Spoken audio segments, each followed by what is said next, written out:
Hello and welcome to this first GCOG session. I think Mike and I are the two 9 a.m. Thursday sessions that are going on, but we're starting off with our Gauntlet Community Open Gaming, and we are playing Hearts of Wulin, Tournament of Blood, and this is a one-shot that we are playing. Hearts of Wulin is a game of wuxia melodrama.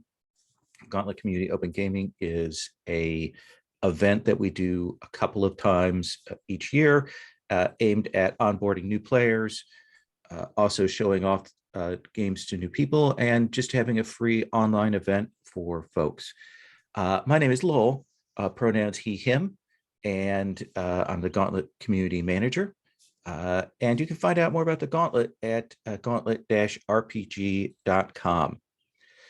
So today, we've got sort of a 4-hour block that we've got set out. We're going to start with my spiel where I go through all of this, and I'm going to talk about the concept of the game that we're going to be doing. We're then going to go to character creation, where we're going to build our characters, and then, as importantly, establish our entanglements between characters and between characters and NPCs.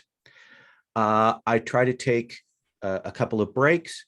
We'll take a break immediately after character creation. We take about 10 minutes, and then we have 1 or 2 5-minute breaks, usually aiming towards the hour throughout the day or throughout the session. And we it's very much free play based on what the characters come up with.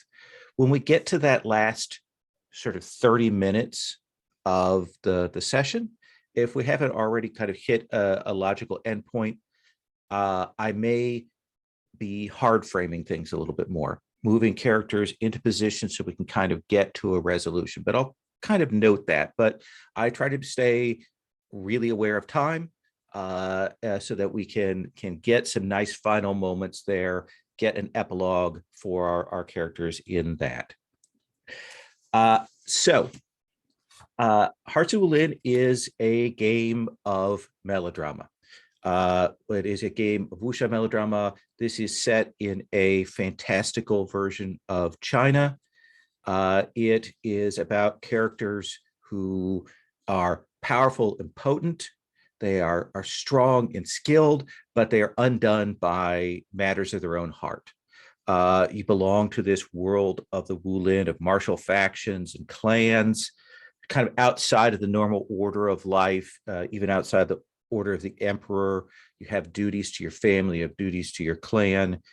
And one of our assumptions is going to be that all of our PCs at least know each other as peers, if not friends. We'll build some connections between them. This is a world where people talk obliquely about their feelings. They have a hard time actually expressing them or moving on them. They talk at a distance. There are a lot of other sort of factors of the genre. If you've watched wuxia films or TV series, there are things like, if you have even the flimsiest of disguises, no one can see through them. It's which I love. Let me walk through the cats for this, which is concept, aim, tone, and then subject matter, just to set up for what we're doing. As I said, you're playing martial heroes, like those you may have seen in Crouching Tiger, Hidden Dragon, or Hero, or now we're in a golden age of wuxia dramas being available now on Netflix, on YouTube. The Ancient Detective is on YouTube. It's the best series ever. The Untamed is on Netflix. It's great. And also the novels that many of these things, web novels and things, are based on are available. You are finding yourself in conflict between what you want to do, what your duty is, and what your heart is telling you. We begin, our aim is here, we're going to begin with character creation. You're going to choose a playbook that is going to represent archetype. Each of those archetypes has 3 roles, which are kind of slight different variations on them. So you'll choose an archetype and you'll choose a role, and then you'll get some moves as a result of that. Once we get the sort of the basics of the characters in play, you're going to come up with your entanglements. And entanglements are triangles. They are how your relationship with one character is complicated by your relationship with another. You're going to have a romantic entanglement and a general entanglement. And romantic can be a strong friendship. It doesn't have to necessarily be passionate or sexual in nature. It can be just a strong companionable feeling. So don't feel like you're tied into having to be in love with somebody if you're not comfortable with that in play. But that's all out there. Once we got our characters set, we'll kind of get our inciting incidents, get our characters in play, going to this tournament. There is a big tournament that is happening, and you are going maybe not for a reason of competing at it, but for some other reason. We'll figure that out from your entanglements. The idea is that there is a tournament, that there are a couple of important factions or clans that maybe have been at odds that are coming together to put this on. When we come to do entanglements, I have an NPC tab with beautiful pictures of beautiful people and names. And so when you come up with your entanglements, feel free to, besides using other PCs, to grab some of those people, and we'll figure out who they are as we go along. I've also put in our roller tab with our lines and veils, I have the link to the roller, but I also have a link to a Pinterest page. So if you want to find a picture for your character, I have resources there for you. The tone, as I've mentioned, is melodrama. In these stories, emotions and reactions and passions, they're heightened. Our characters have to maintain their facade in the face of these trials. We play this pretty straight. It's serious, but not grim. There's certainly room for comedy and humor, but we're not parodying this. Characters may be switching between emotions, laughing in one scene and cradling their dying lover, as has happened in these one shots in another scene. Sometimes you'll actually find and be able to match your heart with your love, but sometimes the world doesn't work with that, and sometimes the dice don't help you out at all in that. Our stories will involve combat to settle issues large and small. You'll often be working to advance interests of your family or your personal interests, but they're also going to revolve around betrayal and heartbreak and all of those kinds of things. Before I go on to talk about safety, I want to mention, so this is a fantastical, mythical China. It is the China that's presented in TV dramas and movies and shows. It is not realistic. Our aim is to honor these kinds of stories, to treat them with respect. I am a super white dude, but I love these stories, and I try to treat them with the kind of love and care that I see other people appreciating them with. And I want to emphasize that we want to not delve into parody. Certainly we can do voices, but we're not going to do accents, anything like that. I know all of you are cool with that. I just want to restate that. We're going to celebrate these kinds of stories. We are using a layered set of safety tools to help manage expectations, to help manage play. That begins with the lines and veils. You'll see a tab for that in the character keeper. Lines being anything that we're definitely not going to have that. That's not something we want to see on screen. That's just out. Veil being anything that, like, if it will occur, it's going to happen off screen, or if it would happen, we're going to fade to black on it. And then ask first being anything that, okay, something that I'm okay with at the table, but I definitely want somebody to check in before we go to that. So feel free to, as we're going through character creation, to go and look at that, to mark that as you will. It's a living document, so we'll kind of be checking back in on things throughout. And I'll go through what choices we've made under lines and veils sort of before we actually get to play. I'll make sure that we walk through that step. If there's anything that we have here that is like not on that list that you want to add as a line or avail, feel free to put that on there as well. Number two, besides that, we have the X card, which I know all of you are familiar with. You can say X card, or you can do the X card gesture to mark it out. Please use the X card if you find anything that is objectionable or problematic, or feel like the play is pushing on you in a way you're not comfortable with, or if you find that something is wildly off tone. These are all reasons to X card and to mark it out. You don't have to defend your choices with X card. The only thing we might ask is where we need to go back to cut to get things to where you're comfortable with. The X card is also really useful if in the heat of play, maybe we're starting to head towards something that we've got marked as a line or we've got marked as a veil. If you see that, X card's a good way to kind of interrupt and say, hey, I think we're heading towards that. And then we can kind of pull back. The last thing that we have as a safety tool is our open table, open door policy, which means that if for ever any reason you need to step away, you need to leave, whatever, you should feel free to do that, whether that's emotional, whether that's something's happening in your personal space at that point. It's great if you can tell us that you're going to be back or not, but it's not under any obligation. This goes as far as if we get to a break and you're like, this is not the game I wanted to play. It is absolutely legit to go, thank you. I think I'm done. Should never feel obliged to playing a game that you're not enjoying or isn't what you're ready for at that particular time. No need to explain. Just be aware that is out there. So that is the basics of things for this. What we're going to do now is we're going to go to character creation. What I want to do is check in. We have a set of character playbooks, which you can find on the playbook tab. I want to see if people have a strong sense of what playbook they'd like, get that set, and then I'll point us to like the steps of character creation. So Christopher, have you had a chance to look? Have you thought about maybe the one or two that you're interested in? And it is fair to go, no, I don't know yet.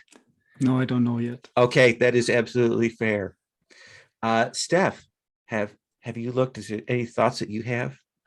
Last time I played the Loyal, so not the Loyal. Not the Loyal. Okay. So at least gives options to other people at least. All right.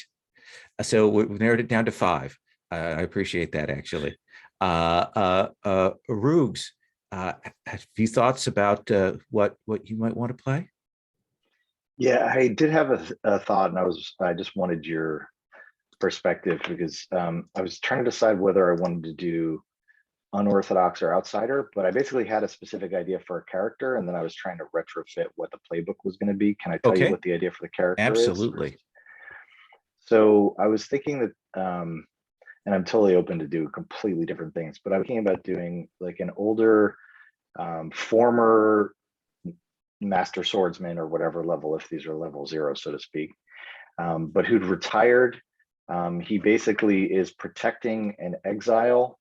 So right now he lives sort of a shamed life where he had to pretend to be to lose against somebody in order to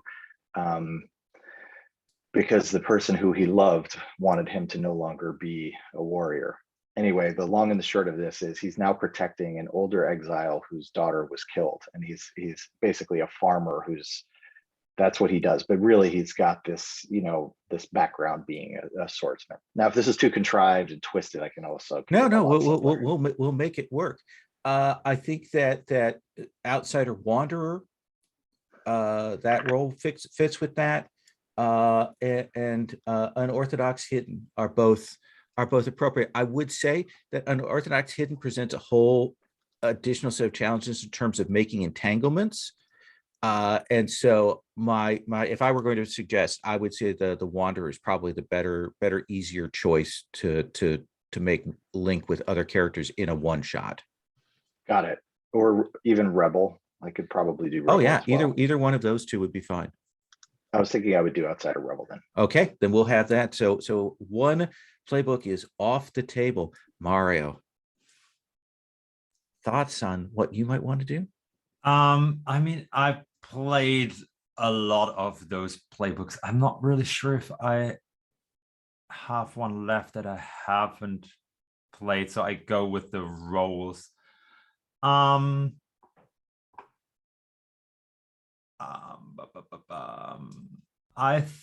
think I would be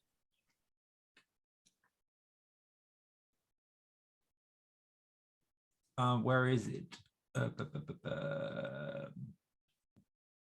Oh no, I go with something totally different. Okay. I'm going to go with the swordsman this Ooh, time around, the loyal swordsman. that is a good role, especially in this setup. So loyal swordsman. So we have an outsider, we have a loyal. Chris, come back to you. I haven't. Yeah. So, student, hopeful apprentice is somehow speaking to me. Okay. Student, hopeful apprentice. So Steph, half have been taken off the table. Yeah. I'm thinking about the unorthodox accidental then. Okay. Excellent. I think that's a fun choice. There's lots to play with there. So I'm going to let you all work on the basics. If you go to the character creation tab, I know some of you are familiar with this. You're going to kind of come up with your look. You're going to come up with a name for your style and decide what kind of weapon it is that you use. You're going to set your stats. I've got an array. It's +2, +1, +1, 0, and -1. Set those. And you're going to put your playbook. You're going to choose the roll move from your playbook, put that in, and then you're going to get 2 other moves from your playbook. You don't have to choose those right now. You can choose one and then choose the other later, or if you already know what you want, you can put those both in however you want to do that.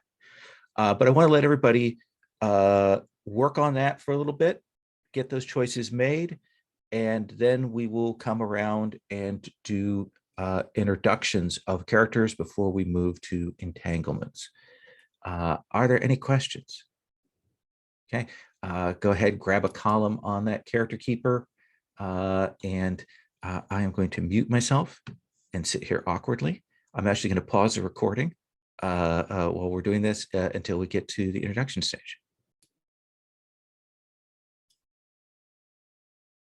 So we're going to start with you, Christopher. I want you to introduce yourself, your pronouns, your character, their pronouns, and then walk us through the choices that you've made for your character. Okay. So I am Christopher. I use he, him pronouns. And I will be playing Lu Fei Yang today. He uses he, him pronouns. So Lu is a student. He is a very hopeful apprentice.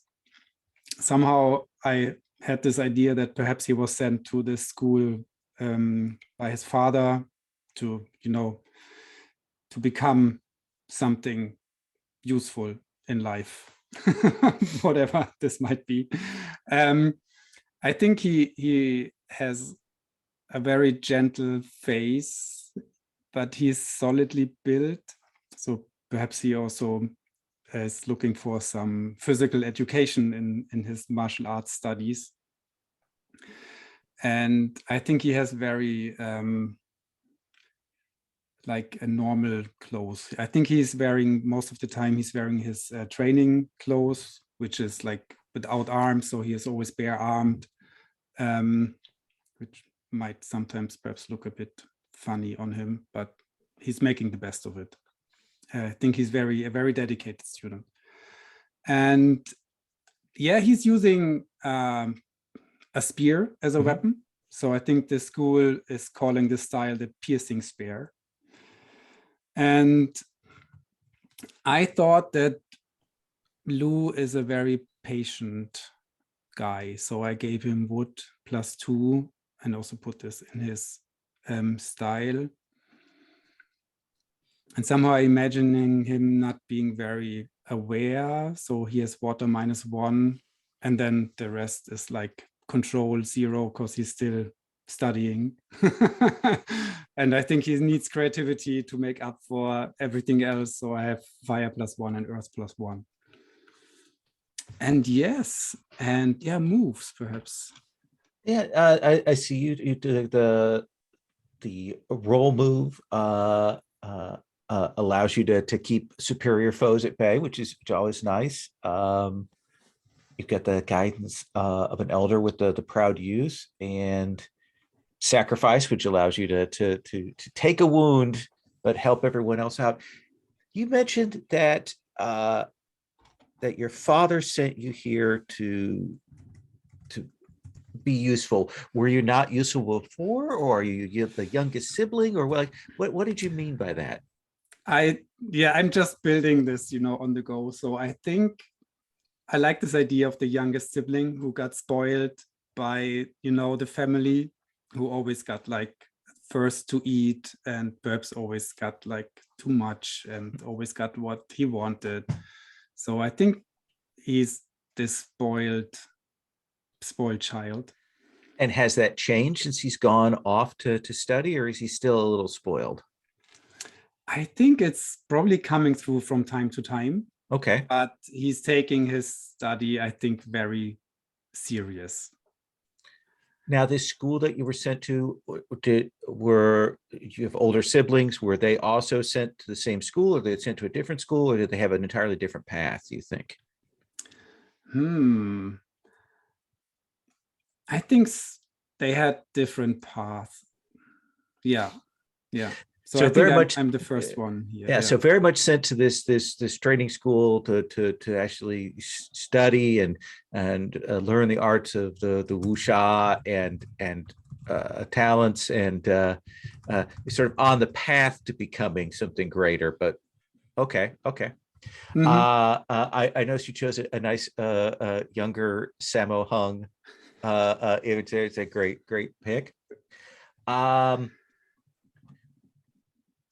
And you chose wood for the style, so it's a spear style that's a little more waiting, a little more cautious with that. Yeah, okay, that's how I imagine it. Yeah, I like that.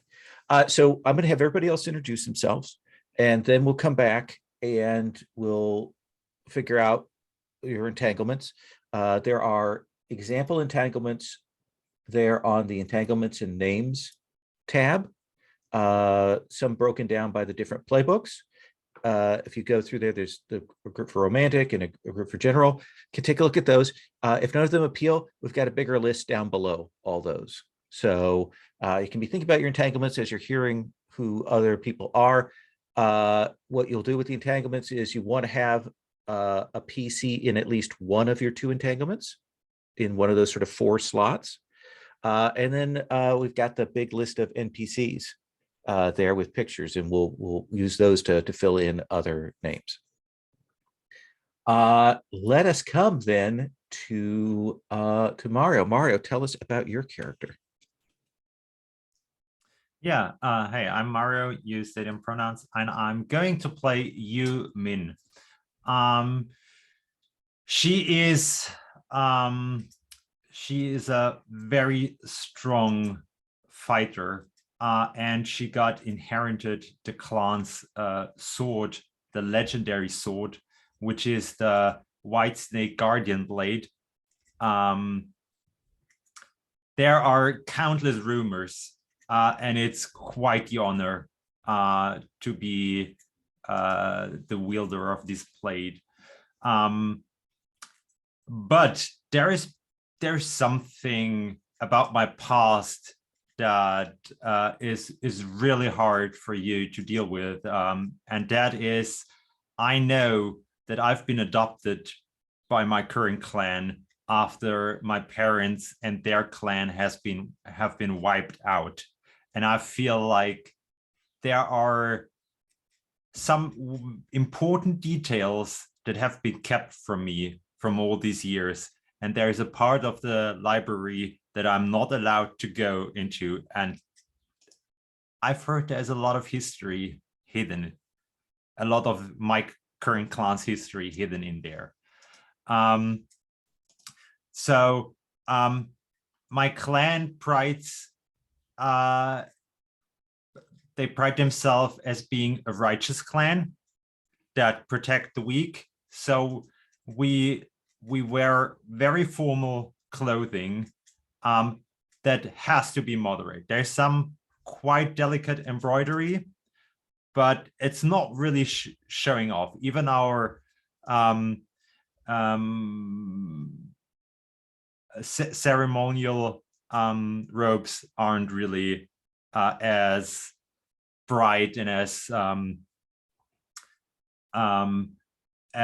fancy looking as others. But one thing, at least you, is really particular about is that she always makes sure that her hair is nicely tied up. So you won't ever see just a single strand of hair hanging loose or something like that. So that is something that gives her pride. Yeah. And I'm a bit, there's a bit of a conflict in the character. So even though my strongest element is wood, my clan's style is about water. So I'm fighting with water. And I am proud to be presenting the sprouting bamboo technique to the martial arts world, because I think that is a new and upcoming technique that I want to show off at a tournament. Yeah. So is this technique something you've developed, or is this a technique of the family that you were raised in, or is it a variation? It is very much the one my clan has been developing for centuries, but I'm sure I found a couple of new stances that help to make it even more powerful. But that is a secret I'm keeping, but somebody might have seen me practicing. So if you want to go for that, throwing out hints.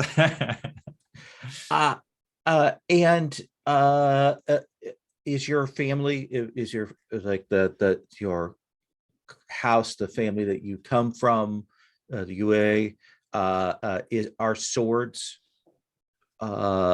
like a legend? Is that like the typical thing, or is it unusual that you're using this blade?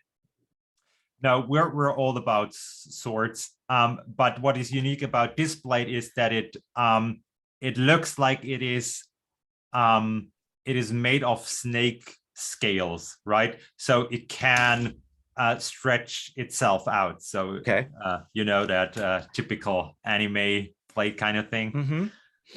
Ivy from Soul Calibur, that kind of thing. Yeah. Okay. Let me ask you this.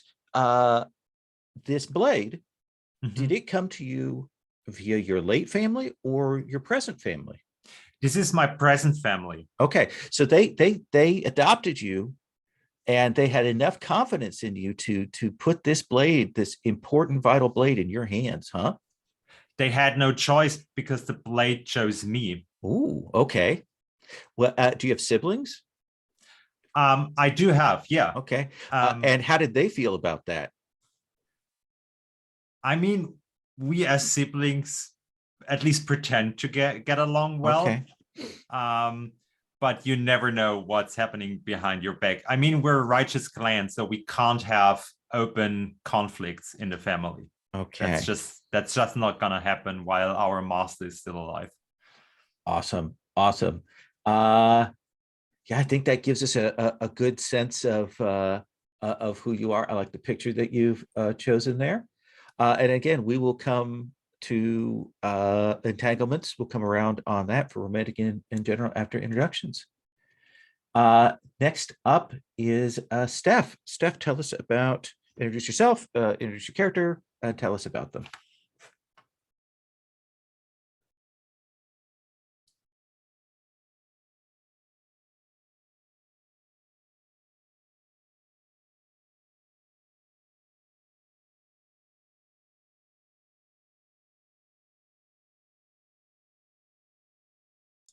Are you muted, Steph?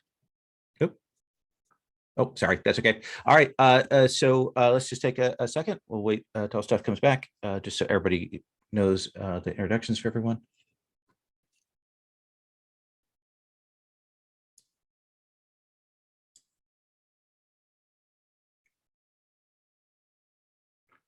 Gives me a chance to drink yet more coffee.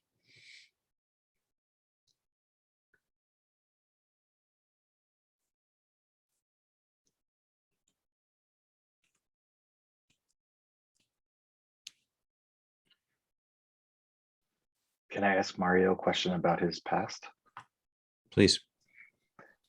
Can you just, I was thinking about an entanglement when you were talking, and I'm sorry, you said something about people might have seen you practicing. Were you saying there was a secret? I apologize that I missed that. Yeah. So the secret is that I, while practicing and mastering this technique, I figured out that if you twist your foot while you do a couple of those stances you have to do in order to master the technique, if you twist your foot a bit or do it just slightly different, it becomes more powerful. And I've been practicing this secretly, and I haven't told anybody about it. But you know, who knows who's looking for berries in the bushes and has seen it, right? Excellent, excellent. So Steph, are you set? Can we have you introduce your character? Yes. I'm Steph. I also go by GCOG. I use he, they pronouns. I'm playing Jin. Ren Jin. They're a bit. They have no idea how they got involved with this whole situation. Like, for them, they don't really have a clan, or at least not anymore. Like when they were very young, like everybody just pretty much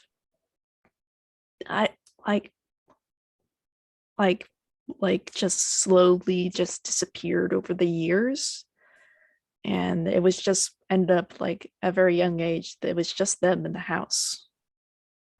But for some reason they just seem to like keep getting involved in fights and then coming out on top, and it's just like they developed quote unquote a little bit of a name for themselves, the Sundering Dancer. And it's just like, and when people ask them of like, what's their fighting style? And they just go, I don't know. I just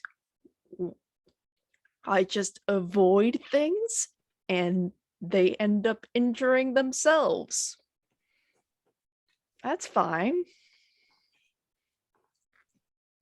So are you imagining that your character just happens to kind of fall into these complicated situations, or are they more of a wanderer type, or are they like more domestic? What are you imagining? I imagine like that they are a wandering type because, well, they don't really have any home, as it literally was just themselves, so they sort of left home and like sort of abandoned that. But I have ideas for entanglements as to why that is, but Okay. I'll hold off on that for now. And we've got the fearless fighters, and name is nobody. What did you take for your primary element? What are you focusing on? I took Earth as my primary element. Yeah, because I'm playing the unorthodox accidental, I don't get a style or a weapon. Mm-hmm. And how do they usually dress? Are they dressed like more common or more fancy? They dress more common. I think they are trying to avoid attention, but for some reason they just end up in these situations. It's just a thing. They try to avoid things and just like try as like, okay, I'm nobody. I'm just going to walk off. But no. And so the deliberately head off alone into a dangerous situation from his name is nobody is very much, again, more of the accidental kind of stumbling into things. Mm-hmm. Okay. All right. I think that gives us a good sense of who Renjin is. We will come back to you to talk about entanglements here in a moment. Which brings us to Xiao Yubo. Rooks, tell us about your character. Great. Yes. So I gave a little bit of a preface of my thinking earlier. My name is Chris Ruger. I'm going by Rooks, he, him here. Because of clarity, given the multiple Chris's. I'm playing Xiao Yubo, whose martial name is Ice Blood Ning. He has the pronouns he, him. He's an outsider rebel. This image is pretty close to what I'm picturing. He's got hopeful and tired eyes, an unkempt face, long mustache, modest clothing. And his story is that he used to be a master swordsman or a swordsman at whatever level he could have been at. I do have a little bit of ignorance in terms of the clan structure, but if I'm speaking loosely, I'm assuming that he used to work for somebody who was in power, who was exiled. Okay. And he perhaps was even a master, or I'm sorry, he was a swordsman, so he's either a bodyguard or the equivalent of like a police officer, if that makes any sense. But he was in a protection role, and he was in love with his master's daughter. When he was exiled, his daughter was killed, and possibly other family members. People don't necessarily know that his master exists. They may think that he disappeared. So he's in secret exile, and now I farm and try to maintain a little bit of that secrecy to protect their family. I chose water as my primary element, given the isolation and potential depression he's feeling. He probably used to feel metal was his primary element, and at some point that shifted, if that's a thing that could happen. The idea is that his weapons are improvised because he's not fighting, so I can picture him picking up farm implements or just whatever's around. And my thought was, in terms of this tournament, now I'm making a little bit of an assumption here, but he's actually seeking revenge on somebody who's at the tournament. Okay. And that's why he's come out of secrecy. Perfect. You've heard that a person that was involved with the death of your master is present here. We can decide who it is, or you may have to figure it out. We'll do that. And they're at this drawn you out. You improvised now, but were you a swordsman before? Yes. Okay. And you've gone to the tournament. Have you brought a sword with you, or are you is your sword completely gone? I have a sword. It's in very bad condition. Okay. All right.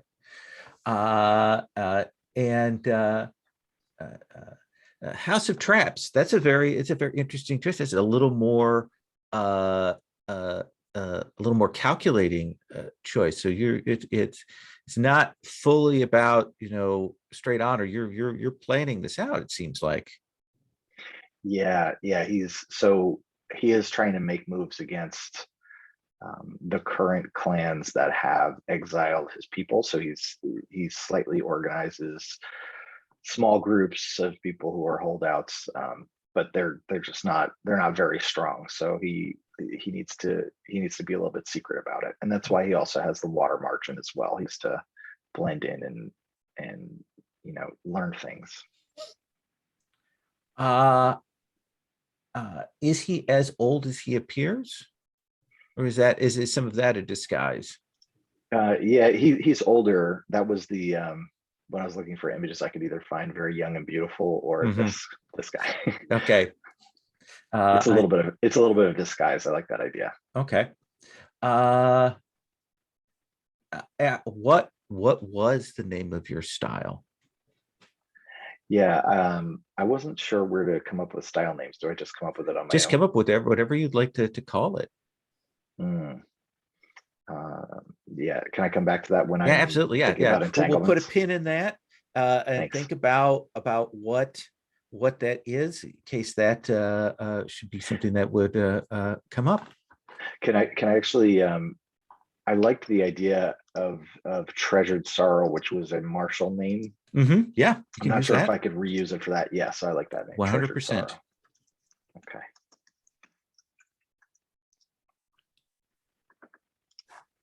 Awesome.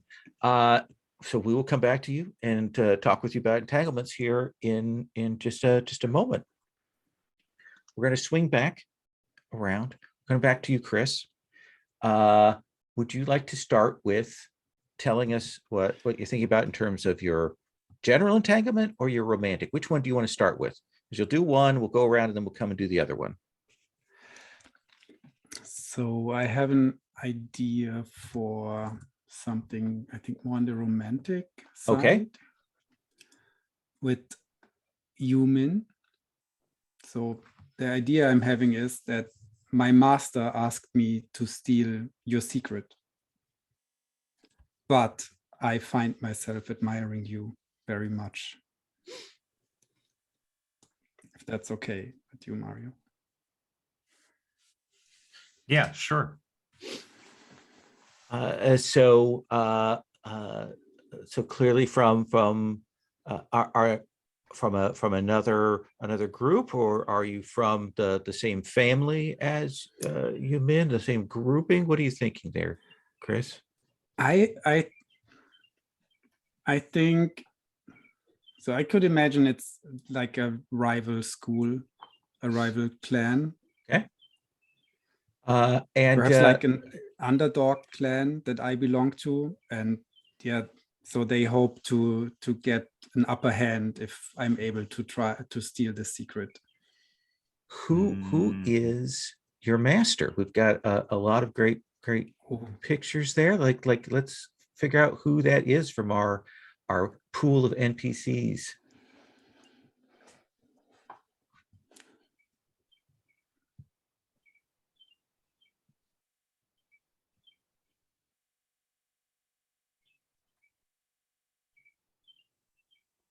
I like, hold on.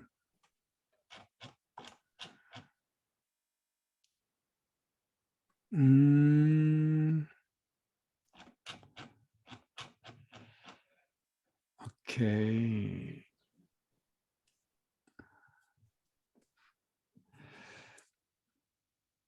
I like this ray. How do I say this? Razor eyes eye. Oh yeah, absolutely. Razor eyes eye. And so she is your senior amongst your order. She's going to be at the tournament, as she knows that you sent you to interact with Yumin in the past, and you've fallen. I mean, you're not sure if it's love or friendship, or I think it's complicated. Does that seem fair? Yeah, totally. Okay. All right. So go ahead and write that in under the romantic entanglements there, and we will come back to talk about your general entanglement. Yumin. Yes. I'll start off with my general entanglement, which is I have hidden that my sworn brother so-and-so's inattention caused the tragedy which haunts so-and-so. Ooh, okay. And who are we putting in those slots? So, I mean, my sworn brother wouldn't have to be from my family, but maybe like somebody I met when I had to attend to a duty. So maybe there was like a riot or something I had to attend to, because I would think that Ren Jin would perfectly fit into that, right? So somehow they are your sworn brother. Yeah. And something something they did, their inattention caused a tragedy which haunts someone else. What are you cool with that, Renjin? I think this my general entanglement is going to make things complicated, and I'm here for it. Okay. It's just whether or not Mario is here for that. So how complicated do you want this thing to be? Go all in. We only Okay. have this one session, so make it count. Okay. Well, let's figure out, is it so do you two have an idea about who it might be that is haunted by this tragedy? I do have, but I'm happy to any changes, because I think I've been sent to a village because there was like supposed to be a small riot or something, but then we found out that or I found out that somebody blamed a local monk for having cursed the village, which turned out to be totally wrong, and Ren Jin showed up, happened to be at that temple at some point. So it looked like Ren Jin had no martial arts skills whatsoever. So I saw to protect them, and said, yeah, make sure to keep the like some temple treasure safe, and lock the doors and whatnot. And I fought off the riot, and when I opened the door, something happened to the temple, and just the energy felt off strongly. And ever since we happen to hear reports of that village being haunted. So now it's an actual curse. Oh. Is that okay? Yeah, that's okay. So who is the person like who's going to represent like who comes from the village or was overlooking the village? Let's get a name, a representation, someone who may resent you and may resent Ren Jin for this.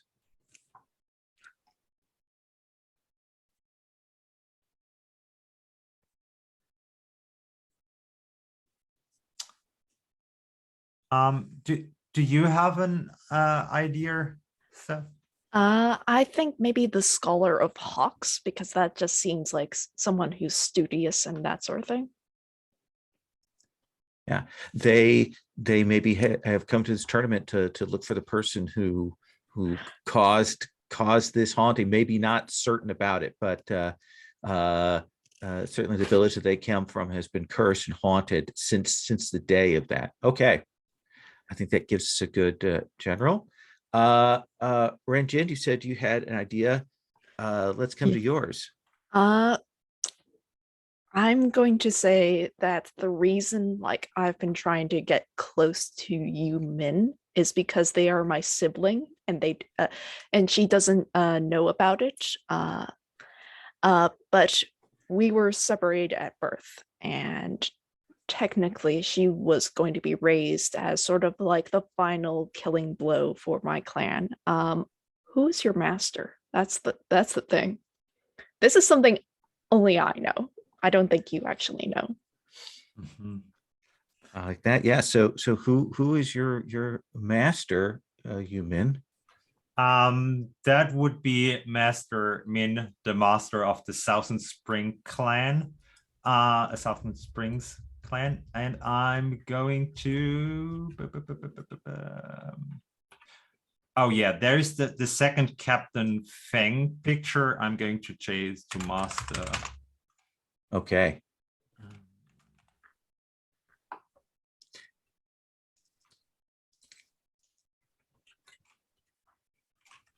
Yeah, because that's a great picture. So yeah. All right. So that is your senior. That is your master, somewhat timeless, older than they appear, who has been training you. Interesting. I like that. That gives us a nice complete. Are you good with that choice there? Yeah. Okay. That will bring us then to our fourth character, Yubo. Do you want to do your general or your romantic? So yeah, I had a couple of ideas for the entanglements, and we're also supposed to be thinking about bonds at some point after this. Is that right? Well, what'll happen is for each of those entanglements, you'll pick one person from each of those to have a bond with. Yeah. Oh, okay. I'm sorry I don't mean to complicate it. Are we Nope. looking at two or four entanglements? So you're going to get 2 entanglements, and each Okay. one is going to have 2 people. Got it. Okay. So yeah, I was thinking about initially having you be the daughter of the family I was protecting, but it sounds like we have a different story, which is totally fine. I just wanted to make sure I understood. So what I'm thinking, if you're okay with it, Christopher, is it possible that I know that Lu Feiyang, so I'd say this is a general at this point. Okay. And I'm not sure if I'm going outside the lines of a specific entanglement. Is it possible that I know that he was actually adopted and he was the child of the family that I'm protecting?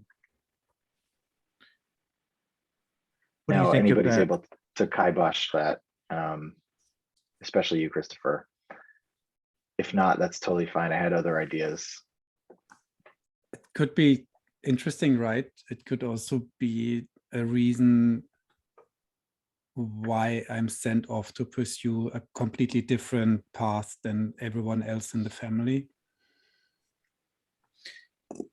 That's good. So you know that Lu Feiyang, is the child of your the person you protect, and who is it that complicates that relationship? Is it Lu's family? Is it someone else? Yeah, maybe it's Lu's family because my the clan I'm protecting is secretly in exile, and Lu's family knows they're the only people who know that they're secretly in exile. Okay. Does that work? So is Lu's family that has raised him, are they opposed to your family? Or opposed to you to the people that you're protecting, or supporting them?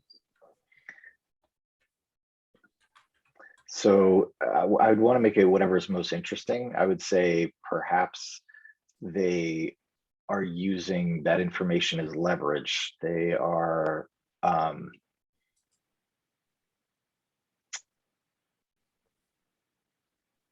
I would like to say that they are opposed to.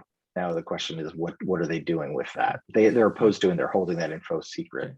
So so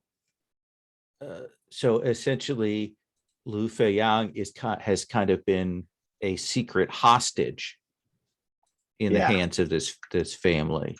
So between you, let's figure out a person, either a parent or a senior or a sibling who represents that family influence. If that's all okay with you, Christopher. Does that work? So Christopher, who is that? Like, who would be a person who will see at the tournament, who is above you, who's either a sibling or parent or something else that we have? And feel free to look at the NPCs and see if there's somebody there that strikes your fancy.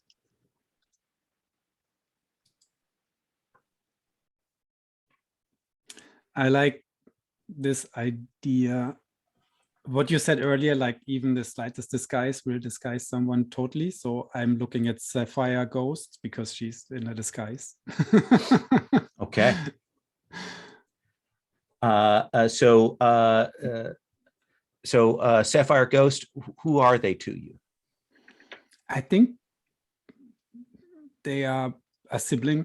Okay. An obviously older sibling when I'm the youngest, perhaps the oldest of all of the family's kids. So like the trustworthy one that gets tasked with like the important things.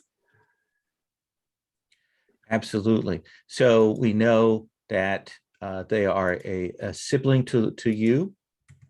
And let me get this right. Tulu, sibling Tulu, and we may see them on screen in various disguises. They're a little more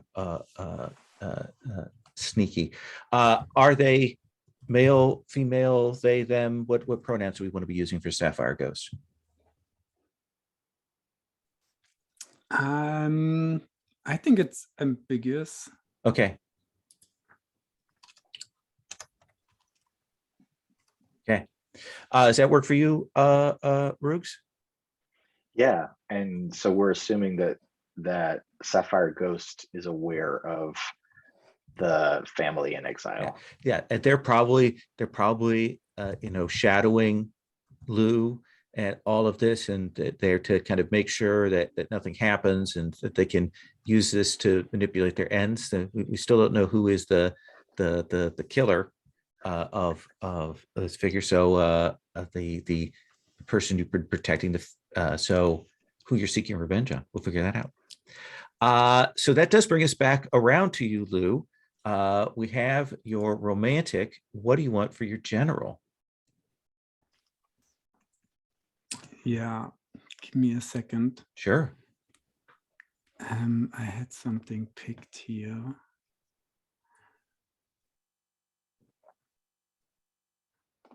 And okay, this could bring so much focus on my family. I don't know if it's perhaps too much. I was looking at this. Hold on, I'll copy it here. Sure.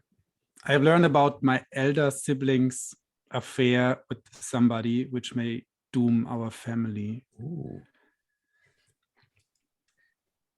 Is this Sapphire Ghost, your elder sibling here? Is that who that is in that? That fit perfectly right. Yeah. To entangle her with like someone here. So who they had an affair with? That somebody at the tournament, someone in a position of power, or something else. Should one of these two blanks be a player character? As long as you've already got a PC in your romantic, so you don't necessarily have to put a PC in this other one. You can if you want, but you don't have to. Mm-hmm. Okay, because I wouldn't know which of like the other three characters would be a good fit here. Well, let's figure out an NPC. Who's an NPC who's going to be present at the tournament, who you know that your elder sibling has been engaged in a dalliance with some sort.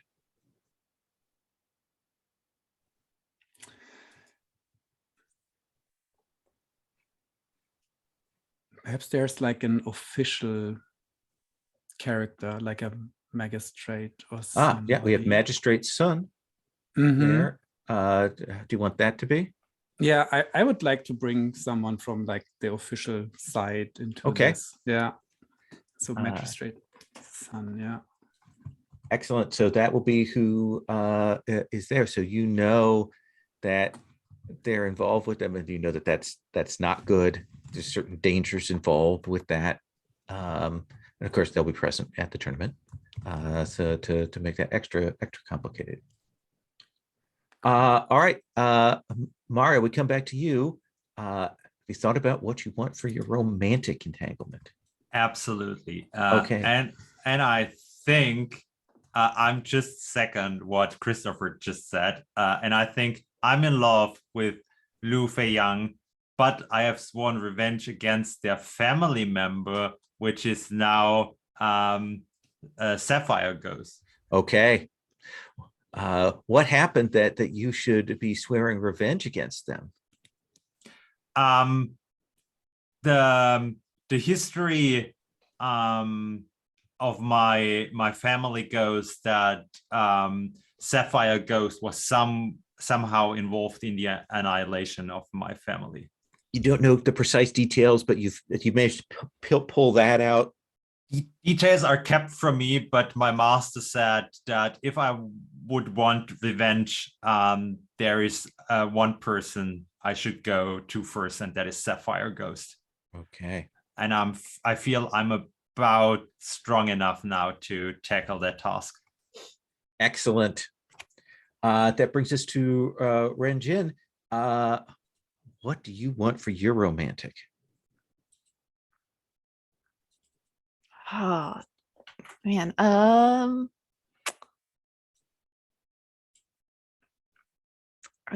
think we're just gonna go with some NPCs here. Sure. I think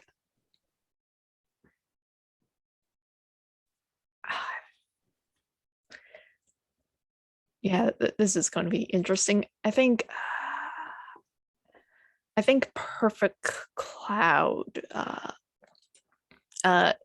mistakenly declared their love to me, thinking I was what's her name? Righteous no, his name, Righteous Jade. The big handsome host of this, they mistook you for him, and what had been your relationship with Perfect Cloud? Is that the first time you had met him when he mistook you, or was it had you seen him before, or what do you think? I think it was the first time, and like it was just an accident of like, oh, this is a nice side of like by a river and stuff, like it's a nice day, and like I think Righteous Jade and Perfect Cloud were meant to like meet up there, but something kept Righteous Jade away, and so I was there instead. With the hat, with the veil, they couldn't see. They declared. Your heart skipped a beat, and then they were like, "Oh, I'm sorry. I thought you were someone else." Yeah. Excellent. I think that gives us a heartbreaking thing, and maybe a reason why you're attending the tournament as well. So that brings us last but not least to Yubo. What do you want for your romantic? So I was thinking that Yubo is in love with somebody. I can just choose these, right? Crystal Yeling. Crystal Yeling and Yubo love each other. Perhaps Crystal buys produce from Yubo, and it's one of those flirtatious, like, obliquely flirtatious. Do they have to? They don't necessarily have to be actively in love with each other, like, right? It can be, yeah. And Crystal Yeling knows the Son of Stone and Wrath, and Yubo used to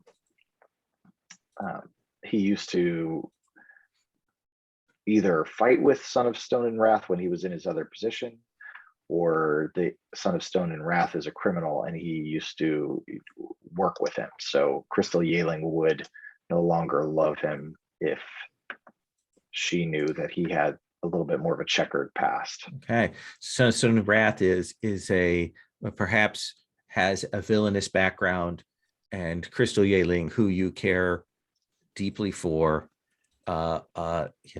is there, and certainly drawn to Son of Stone and Wrath, which creates a whole another complication for you for your various feelings. That sounds good. Does that work for you? That's great. Okay. Now we may not get to all of these entanglements. We'll hit as many as we can, but we're going to give it a try. We are at just about 30 minutes after. This is going to be our first break. We're going to take a 10-minute break here. Then we're going to come back and we're going to start throwing ourselves into situations here. So take 10, come back, and we'll start. Okay. It's okay with everyone. So a couple more mechanical reminders. So this is a little bit different than standard PbtA in that when you go to make a roll on a move, typically you're going to choose which element you think reflects your current state. whichever you think is appropriate. And there are only a couple of exceptions for that, but generally you get to choose what you want to roll with. The only thing is when you roll with a stat, you are putting that at risk because your stats are also your wound track. If you get a stat marked of a particular kind, then you can't use that stat. The style element that you have, that you've chosen for your combat style, whenever you go to fight, either with duel or with deal with troops, you're always rolling that for those kind of combat situations. That's one place where it is set.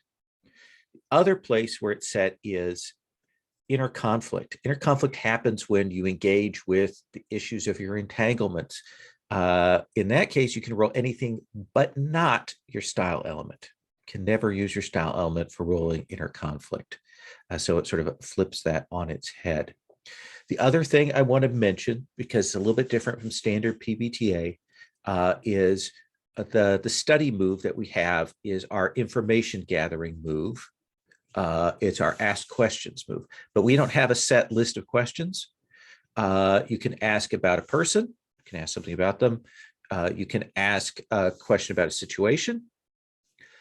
You can ask what a person's scale is relative to you, whether they're on the same scale as you fighting wise, or whether they're below you, or whether they're above you.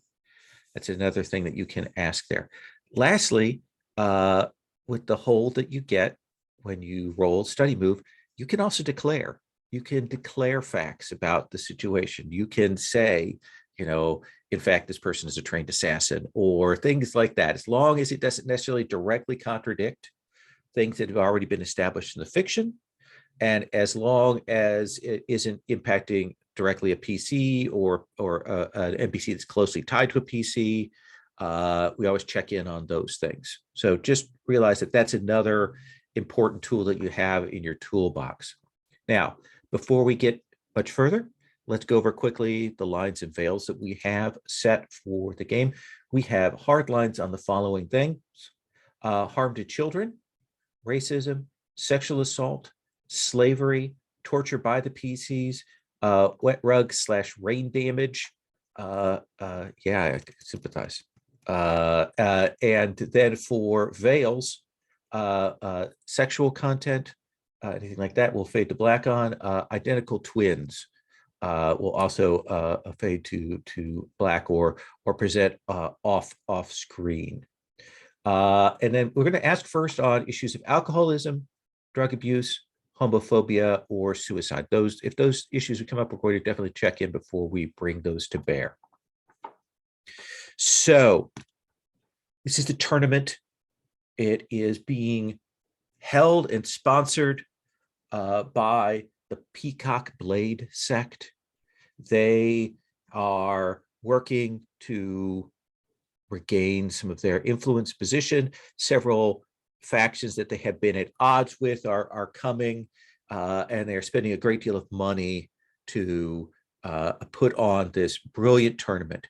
It is taking place on an island in a river, and there is a town nearby, but the sort of estates and grounds of this tournament are isolated and somewhat fantastical.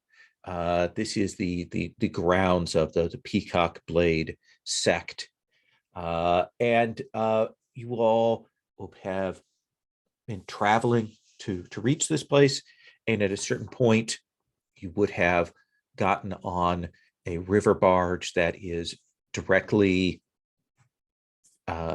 dedicated to bringing contestants for the tournament.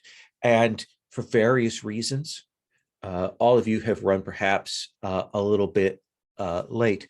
Renjin, tell me something about this barge, this vessel that is taking contestants. This sort of, it's perhaps the last of these vessels. Others have arrived before, but tell me something about this.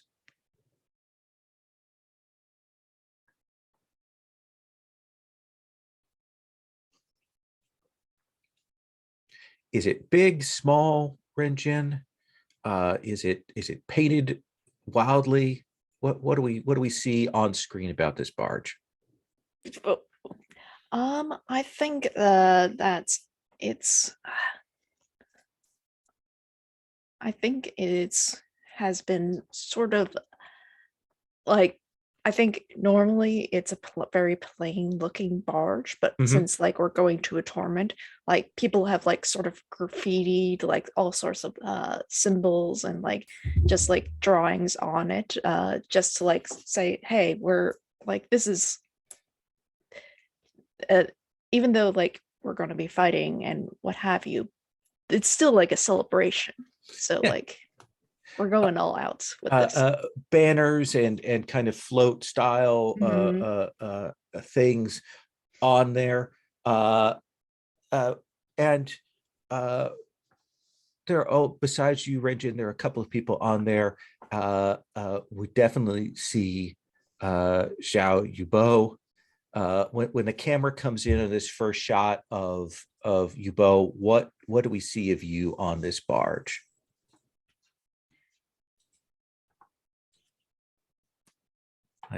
Are you resting on the foredeck? Are you in the same position as your picture, looking off the front, or something else? What do we see of you? Yeah.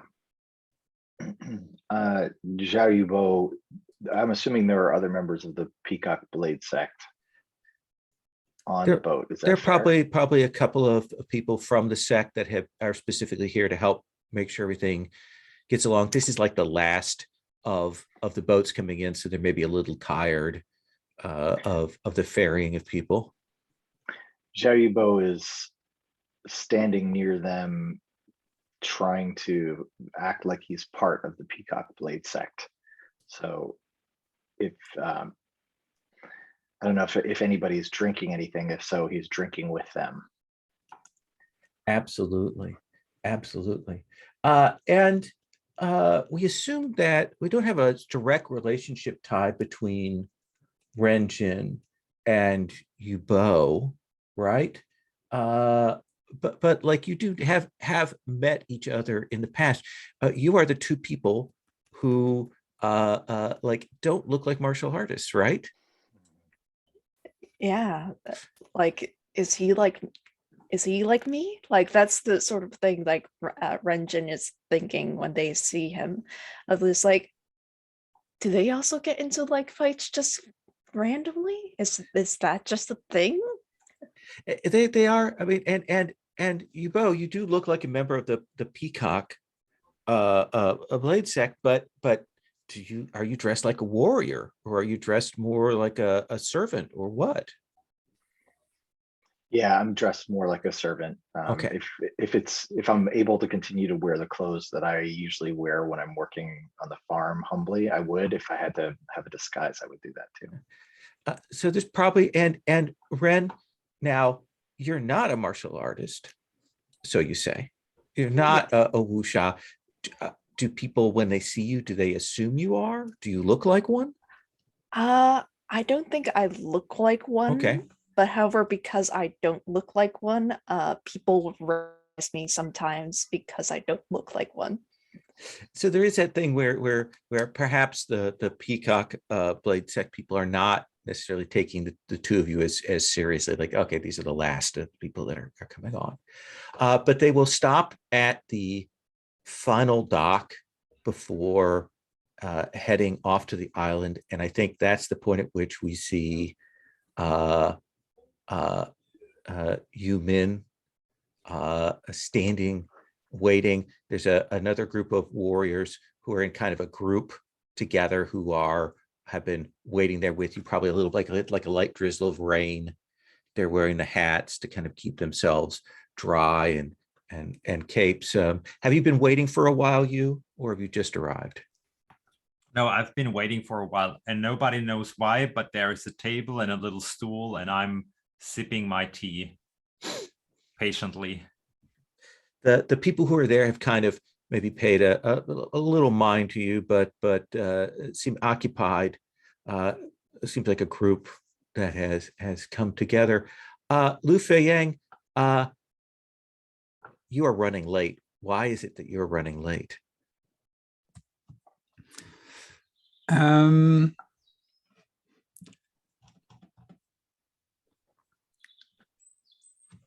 I think there's, because I couldn't keep my fingers off this nice food. So I think perhaps I brought some food and I was eating it and I was losing time over it. And I was just thinking how delicious this tastes. And so I was, just in my thoughts, and wandering thoughts, going everywhere. Yeah, seated by the roadside, kind of watching, and it's at that point that you would have seen the barge heading down river, and you realize, I need to run if I'm going to catch that at the dock. So you see running through the rain. Now your skin kind of glistening, bare arms as you running along. Yumin, you see the barge is coming in. These people are getting ready, and then you look and you see Lu Feiyang coming running. How long has it been since you've seen Lu? Oh, it's been quite a while. I think it's been the last gathering of the scholars, because there is this tradition where every year we have go to another family and learn from the eldest, from the other clans. That's also a symbol of peace. And it's been almost a full year since I've seen Lu. What's your reaction? Of course, I'm not smiling, even though that's what I'm feeling. I'm super happy to see him, but I just sit there patiently and drink my tea and just do what's expected of me, and that is just being being untouched by any events. And Lu, you see that the boat has the barge has come up to this dock. There's a group of people getting on, and you will see Yumin. Did you expect to see her? Absolutely not.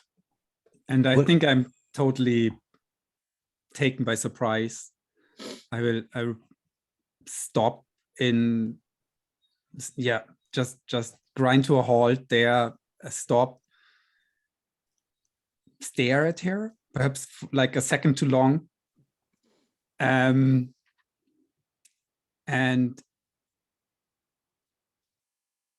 then probably see the barge, that people are boarding the barge and perhaps it's about to leave any second now. And so my look goes from the barge to Yumin, to the barge to Yumin, and back and forth and back and forth. And then finally I start running again towards the barge. Stop. And we see, stare, don't say anything. Okay. And the thing is, I see you coming and standing and staring, and I want to pay my respect, and I bow for him as is expected of me, and you just runs past me, and the whole the whole Wulin world that is present is starting to chatter, since you just didn't pay respect. Headed on, ignored you and ran up onto the boat.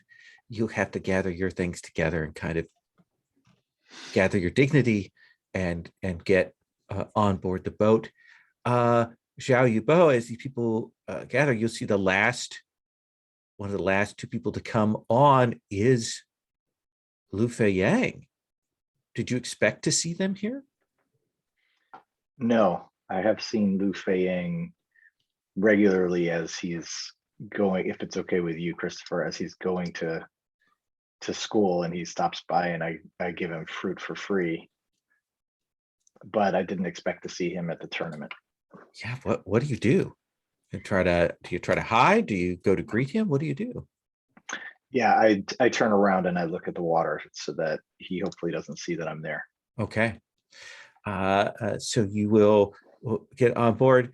Yumin, you board. Lu Feiyang board, and the barge will start to move off. Renjin,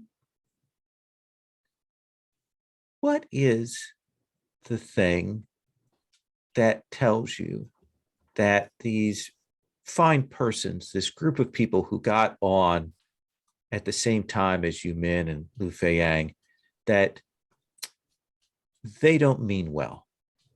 What is it that tells you that there's something up with this group?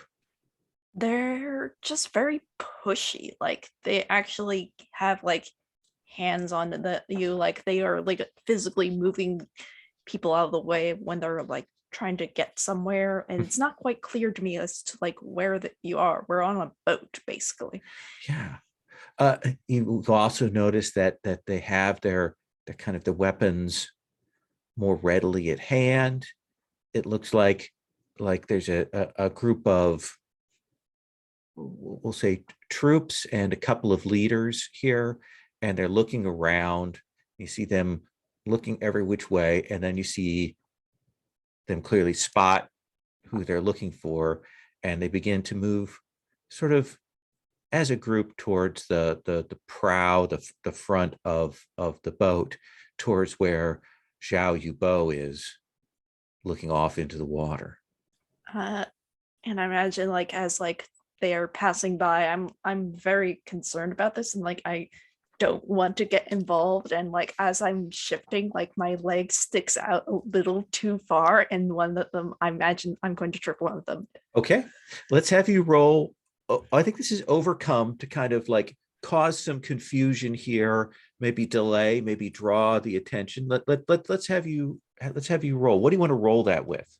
Just I want to ask something. Since I swore to protect Renjin, I would try to stop Ren from falling or making Let's resolve Ren's roll, and we'll see what okay. happens, and then we'll bring you in as the follow-up to that. I think because like this sort of situation is like I'm trying to not really get involved, and I'm trying to be like cautious about this entire situation. I think it's going to be Earth. Okay. And that is a 9 plus 2, so that's 11. Oh, so I think that you will trip this person and kind of falls and kind of stops like about half of this, like one of these leaders and one of these groups of troops kind of get jammed up by you, but they don't realize that like with that roll, it's unobtrusive. Like they don't realize that this was a deliberate thing on your part. Does that seem fair? That seems fair. I don't think even to Ren it was considered deliberate. Yeah. So Yumin, you see this, and you see that Yumin is kind of has clearly in the midst of some people who you're just getting a bad vibe off of them right now. What do you want to do?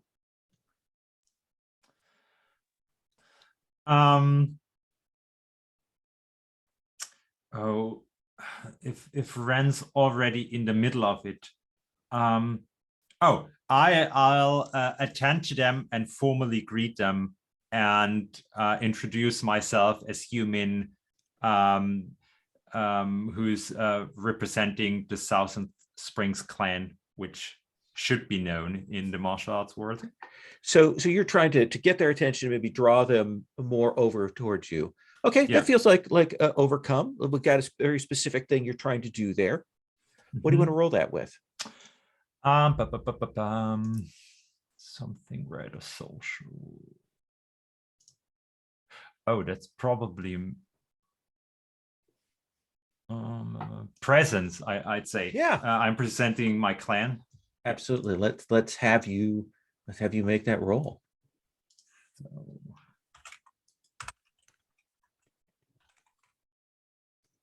An 11. Oh, wow. Yeah, they like they've kind of been stopped in their forward passage by Ren Jin.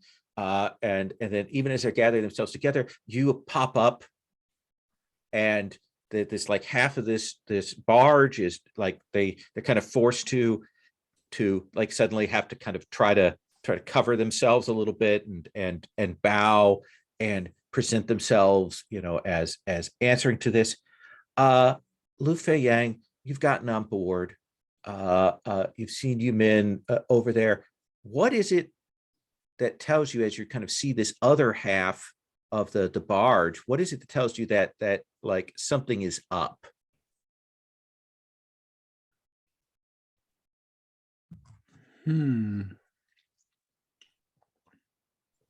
Is it a weapon they're carrying? Is it a sign? Is it a symbol? Is it just the way they're acting? I think perhaps I see some people carrying hidden weapons. Oh yeah, like not just the blades, but there's that moment where like a sleeve shifts and you can see they have the like the drop down knives. And yeah, so like imagine we've got this big barge. Half of it are these clearly villains and troops, but they're tied up by Ren Jin and you right this second. But on the other half is this other group. They're heading towards the prow, towards where this old farmer man who looks like he, you know, he's okay, but he's there. What do you want to do, Lou? You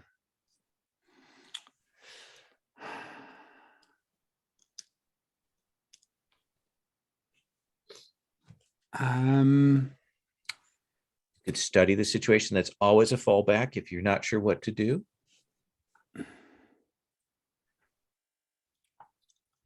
I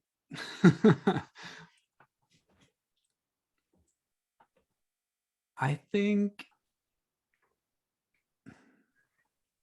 I don't know, perhaps it's a bit too much, but I have this idea. So when I see someone, like perhaps he has like a weapon up his sleeve or Yeah. like tied to his forearm, I will walk up to them like how I want to, it looks like I want to walk past them, but Okay. then when this weapon flashes, I grab his arm and I stop him and I say, what's this? what do you need this for? All right. So like a curious kid, you know, just like totally innocent. This is overcome. You know, a full success certainly tells us that you catch them completely unawares, and they're well, we'll see what a mixed success looks like. What do you want to roll that with? Somehow I believe he's really curious. That seems great. So I think I take wood. So let me try this. How do I do this? 2d6 + 2. That's a 9. That is a 9. So I think that you don't like get the upper hand here, but you certainly like suddenly you've pulled this out. That's kind of revealed that things are going on, and suddenly there's kind of maybe a little bit of a push and pull back. I think it's enough to alert Zhao Yubo. You look back as you kind of hear this grunting. You will see on one side Ren Jin and Yumin and these villains. On the other side, these villains, but much more engaged directly. Lu Feiyang is kind of got a hold of the arm of one of these people. What do you want to do, Zhao? So I'm touched because I'm used to being the protector, and all of a sudden it looks like all of these people are protecting me, and I feel this huge duty to now to stop this. So I summon my my presence, and I believe because I'm part of this faction, I want to try to turn to the rest of the the people on board who I'm pretending to be part of their faction. And am I allowed to use House of Traps as if I have set something already, or must I have set? Absolutely. You just have to tell me what that looks like. So I'm going to, yeah, sorry, I don't want to.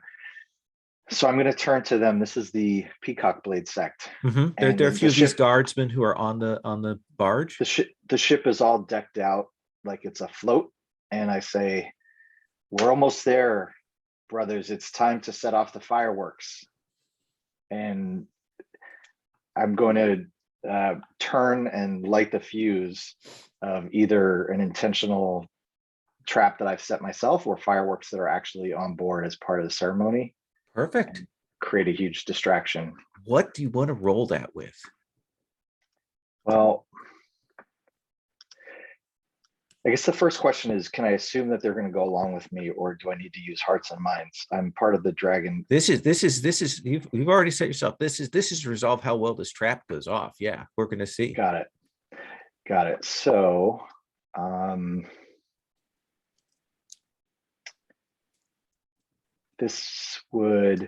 I would like this to actually hit the troops. I would like this to be a deal with the troops if possible. Well, first we resolve the House of Traps. Like that's the first. Oh, we're gonna set that up. Now I understand. Now, Thank you. if you don't want to do the House of Traps and you just want to like use that to deal with troops, we can do that a different. No. I want to do the House of Traps. I'm sorry. Okay. No. It's all good. We to kind of like play and see what move we're at here. Yep. I think that given that this is, I'm trying to control myself and take care of everyone. I'm going to do this with Earth, so that's 0 for me. And so I'm going back to House of Traps. Just need to roll 2d6 flat. Got it. All right. So add a 6-sided die, add a 6-sided die. No modifiers. Okay.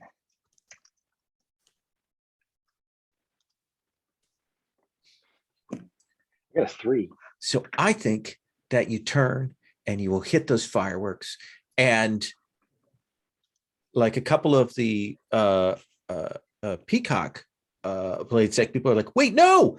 And when it hits, I think that's in the and suddenly all of the paper and banners and cloth and everything on this thing, just everything catches fire. It's suddenly all of it just whoosh, and you realize that you're really on a tinderbox barge that is in the middle of the river heading towards that. Renjin, so you see that you has kind of occupied, it looks like a clearly a named leader and some troops. And there's some other things going on the other side, and then suddenly, whoosh, the boat is on fire. What do you do, Renjin?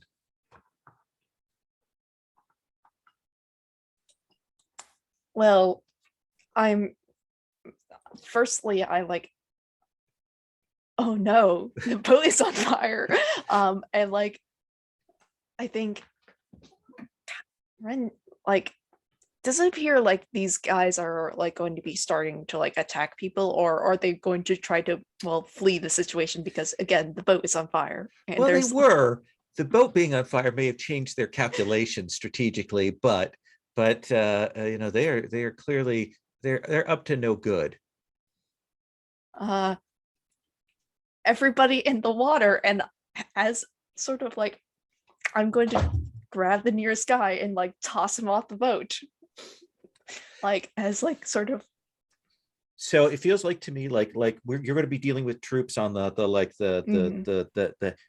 general folk who are on your side using the fiction of that. So I'm going to put that in play. Let me put that on hold. Yumin, when you see that happen, definitely there's a leader type who's, you know, kind of attention is now drawn, is drawing their blade. What do you want to do, you? I want to grab Ren's arm and ask, what did you do? It wasn't me this time. I did not have any matches. I have no matches on me. I've learned my lesson from the last time I had matches. It's perfectly fine. This was not me. So let's have Ren roll deal with troops to see how you're dealing with that and see what happens there. So you'll roll with your style element. Okay. That is an 8. That is an 8. So you will do it. What does that look like? Is like what do we see on screen? Like I'm just like shouting at people of like, oh wait, we have to the boat is on fire. We cannot be on the boat on the fire. This thing is a matchbox. We need to go in the water. And I'm grabbing like people and like I'm pushing them in, and they're like I'm taking them out by like just pushing people into the water. It's not malicious or anything. It's just. So you will see Ren with clearly dedicated to saving the lives of these poor people, moving through and taking out the troops. Their leader does not seem well pleased with this, and is drawing their blade. What do you do? Upon seeing a blade drawn, I will stand in the way. I will not draw my blade. I will just hold. Oh yeah, I will just before they actually manage to draw their sword totally out of the sheet, I will just put my hand on top of their hand and say, now it's not the time. Oh, this feels like Hearts of Mind. Like we're like you are definitely they're I think they're susceptible to your words because the boat is on fire. Yeah. We'll come to Lou in just a second, but let's see what your Hearts and Minds looks like. What do you want to roll that with? I think that's presence again, because if they listen to me, it might be because of the reputation of my reputation. Okay. Okay, so it's a +1 then.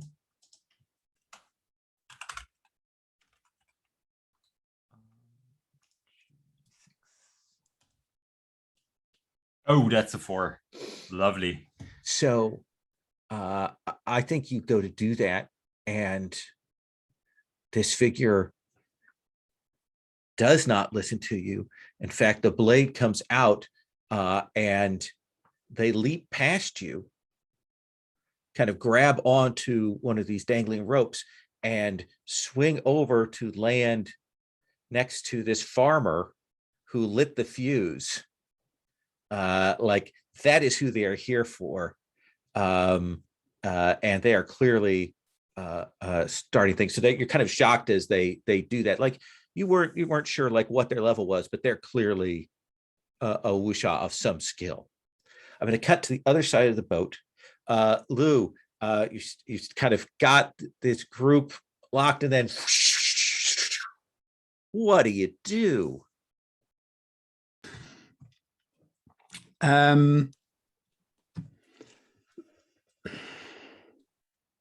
I think I'm totally taken aback by this fireworks. I think I'm completely surprised, and I will. Yeah, I don't know. So just to have this right in my mind, I think so. Like the troops are dispatched now by Ren. Well, right? The troops that were on Ren's side of the boat, you've got this other leader and his troops who were kind of coming around this way that you got in the way of. All right. Okay, I got it. They're going to have to go through you if they want to get to the U-boat.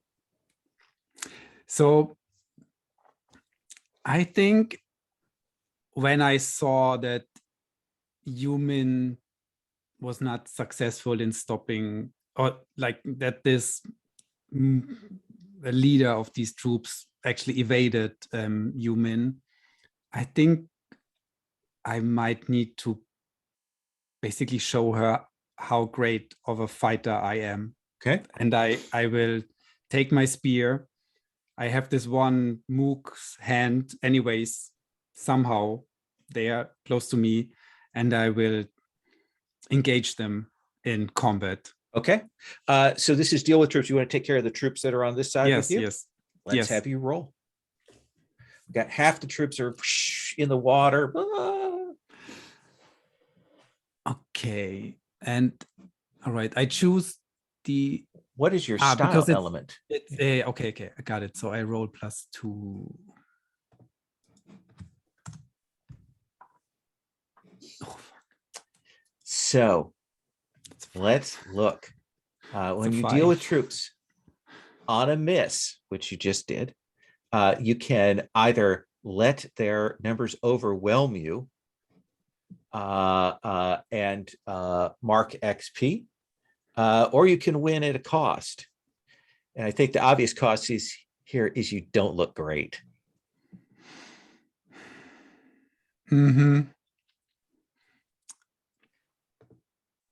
I just don't know which one is more interesting. I think I win, but it's a total mess.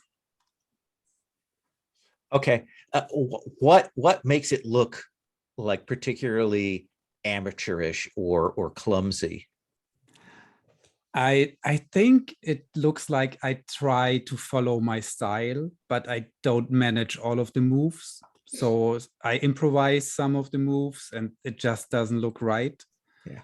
And I think at the end, my spear breaks when I try to parry a blow. Get it caught in something, and then there's that snap as it catches on, and you maybe look over, and I think Yumin probably like there's a look on Yumin's face. You don't know if it is, but I think maybe it's a look of disappointment that you see there as that snap happens.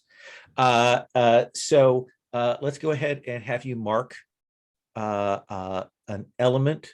Oh, no. You chose the winner cost. I think the cost is fine. I think the cost of embarrassment is fine. You've dealt with these troops. So there's one leader on your side. There's the other leader that has left to Yubo. The boat is on fire. So Yubo, the rest of your Peacock Blade people are yelling and grabbing for buckets and trying to put out the fire as this wuxia swings over, blade out, and is clearly coming at you. What do you want to do?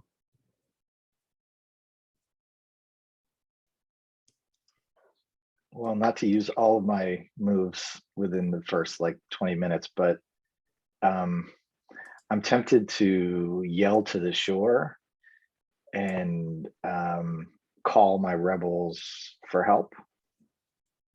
Is that fair? That's fair. I mean, it's kind of go into a defensive position as you call for assistance. Yeah, and pretend that I'm still not noticing the leader. Pretend that I'm calling for assistance to put out the fire.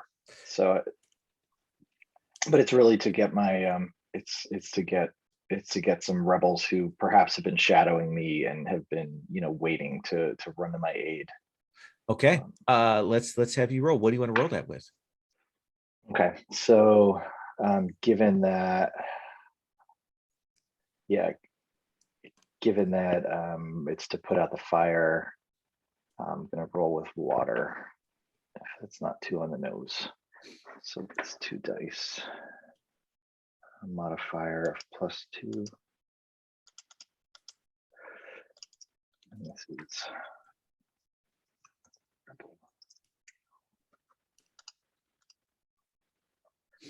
Look at that. So I think that we will see maybe there's a couple of small fishing boats that have been kind of alongside shadowing that we will see them kind of see you call out, and they will essentially throw grapnels up and kind of grab on and start climbing aboard, which will certainly draw the attention of this person. And they're acting like they're just here to help put out the fire. But you've got a group of people that are there and probably starting to douse this, so the ship isn't going to completely become engulfed. Does that seem fair? That's perfect. Okay. Ren Jin, we come back to you. Some friendly fishermen are coming on board to help out, but we've also seen this this person leap over to kill the person you know is just a farmer. And then you'll see poor Lu Feiyang seems a little out of his league.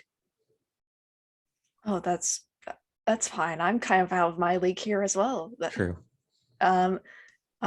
Like, well, since like I think the fishermen they know boats. Yeah, that's fine. However, this guy who's like trying to kill a farmer, that's not right. And like I see like I just see a mop, and so I'm just going to take the mop and just whack this guy in the head. And it's like to me, I've seen very clumsy, but it like in truth, like I imagine like the mop may distract them because like it's a mop. Absolutely. So it does feel like duel with your skills. So let's have you roll. They are on your scale at this moment. Ooh, that's a 12. That is a 12. How is it that you take this wuxia warrior out with a mop? I imagine like the mop, I imagine this person is maybe wearing a helmet of some kind, and the mop actually gets tangled up, and I imagine like they're like stumbling around and then they just fall off board. Yeah, get it. You smack. They get caught on the strap of their hat. Then whoop, and you turn, and they are whoosh overboard. Yumin saw this figure turn around, and then kind of turn to engage. You see Lu Feiyang fighting over there. That catches your eye, and when you turn back, this guy is overboard, and Ren has a mop in their hands. That is a situation nobody trained me for. That is very true. I'm taking a defensive stance, doing my breath exercises, and just trying to understand the situation here, because there is a lot of people doing very unrighteous things. That is not how you fight honorably. Does that feel like study or something else? I guess, yeah. Okay. Study, what do you want to roll that with? I need to roll that with calculation, I guess, which is a -1. Okay.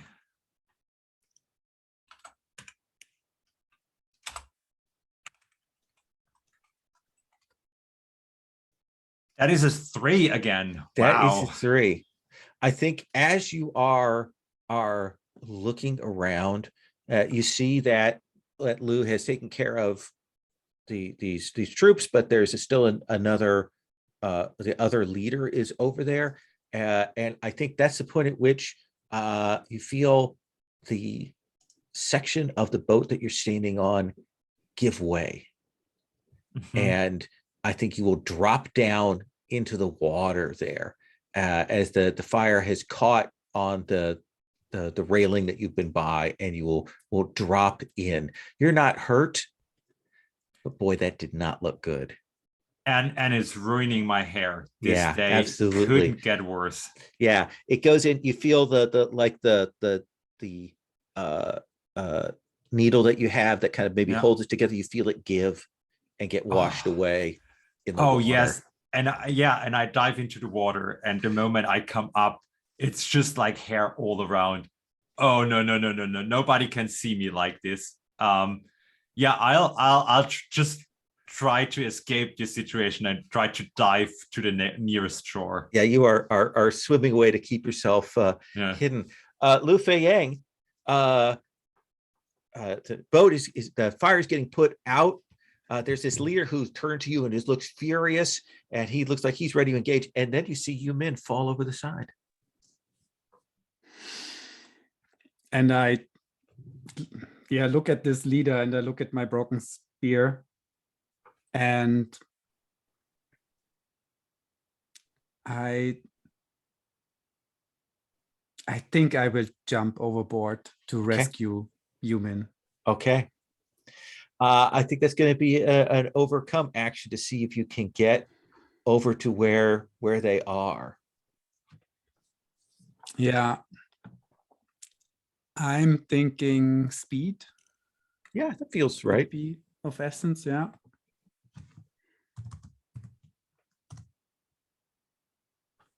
It's a 10. That is a 10. So I think that we'll see you swim over there. Yumin is clearly swimming to kind of get safe. But I think more importantly, as you are swimming along, you actually see this glint of silver, and you see the hairpin of Yumin is there, and you can grab a hold of that before it sinks to the bottom. Does that sound Perfect. fair? Very good. Very Okay. cool. So you can. I think you can probably realize that Yumin is a little bit ashamed of this, but you get a hold of that pin, and you know that she is safe. That brings us back to you, Yubo. Your people are getting the fire put out. You see that Yumin has gone over, but Lu Fiang seems to be kind of following up. They look like they're safe. You see Ren Jin has a mop.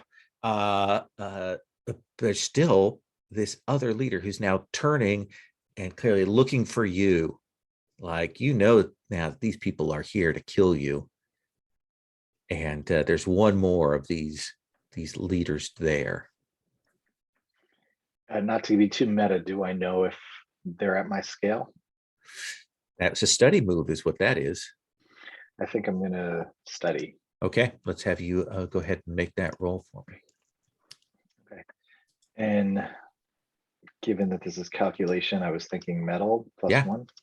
Okay.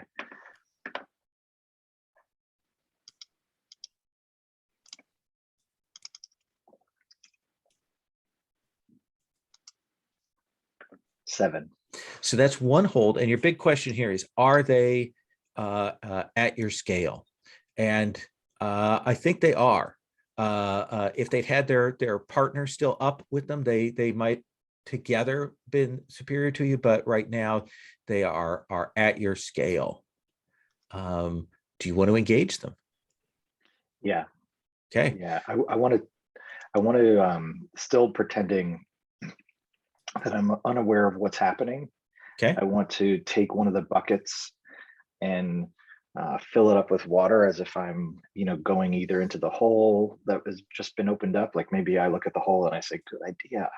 And then I take it out and then I swing the bucket at them. But are they close enough for me to actually reach them?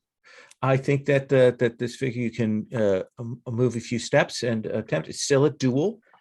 Yeah. And let's have you make your roll. Failing is I mean, some obvious costs are that people are going to see you doing this. Mm-hmm. Yeah. Okay. And so this is going to be my water, right? Water was your style element. Yeah. All right. Okay. 7. So that is a 7.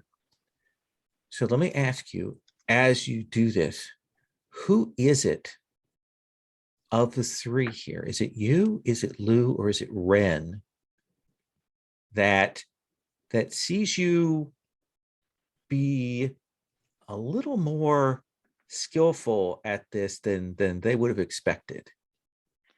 It's Lou. Okay. He knows me. Okay. Then I think there is a thing where you strike and you will drop this figure into the water. And Lou, as you're kind of coming up, got that silver hairpin. And I think you see Yubo like pulls off a maneuver that he shouldn't have been able to do that. And I think we'll kind of cut a little bit forward here to this smoldering barge coming up to the docks.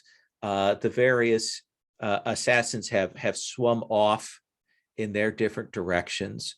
Ren Jin, you and Yubo are actually on the boat when it arrives at the dock, though you can see that they are swimming to shore. What are you doing? What's your reaction to all of this, Ren?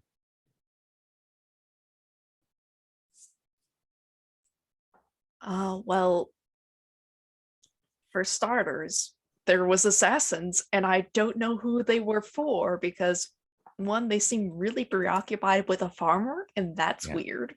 Mhm. You and Lou fell overboard, but I can see them swimming to shore, and they have something going on. I don't know what it is. And I don't want to touch that because, well, it can complicate things, and that they're having their deal. But I'm going to go over to you, Bo. It's like I still have not let go of the mop. Like Okay. this is my mop now. Yes, you approach Yubo. What do you say as the boat is docking here? Are you all right, good sir? Oh yes, I'm fine. That's a great idea for the mop. And I pick up the mop and I start mopping the deck. Uh, this entire situation was very, very strange. I have not seen anything like that before.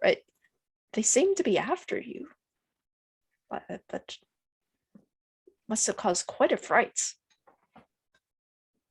Well, when you live to be as old as I am, you've seen pretty much everything. Are you competing in the tournament? Can I help you get there?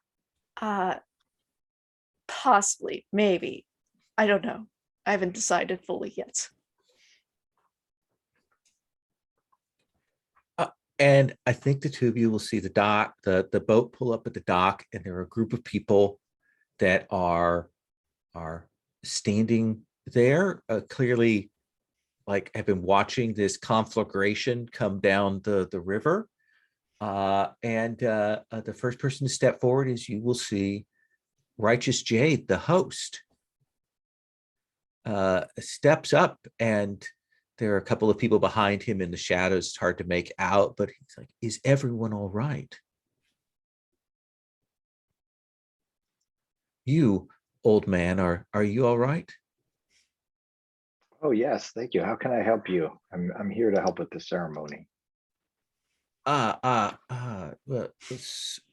certainly, if you're all right, please disembark. And you, turns to you, Renjin. Are you all right?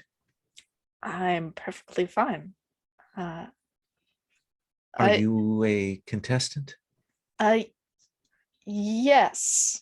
Good, And like good, I good. just look like my face is like just terror of like, oh God, I said yes. Steps forward. He takes your hand. He says, you are well met. I am Righteous Jade. I am the host of this tournament. And who are you? I'm Renjin, and I think the situation may be inner conflict. I think this does rise to the level of inner conflict. So you get to mark XP. Mm-hmm. And why don't you roll for me? What do you want to roll to kind of keep your cool here? I'm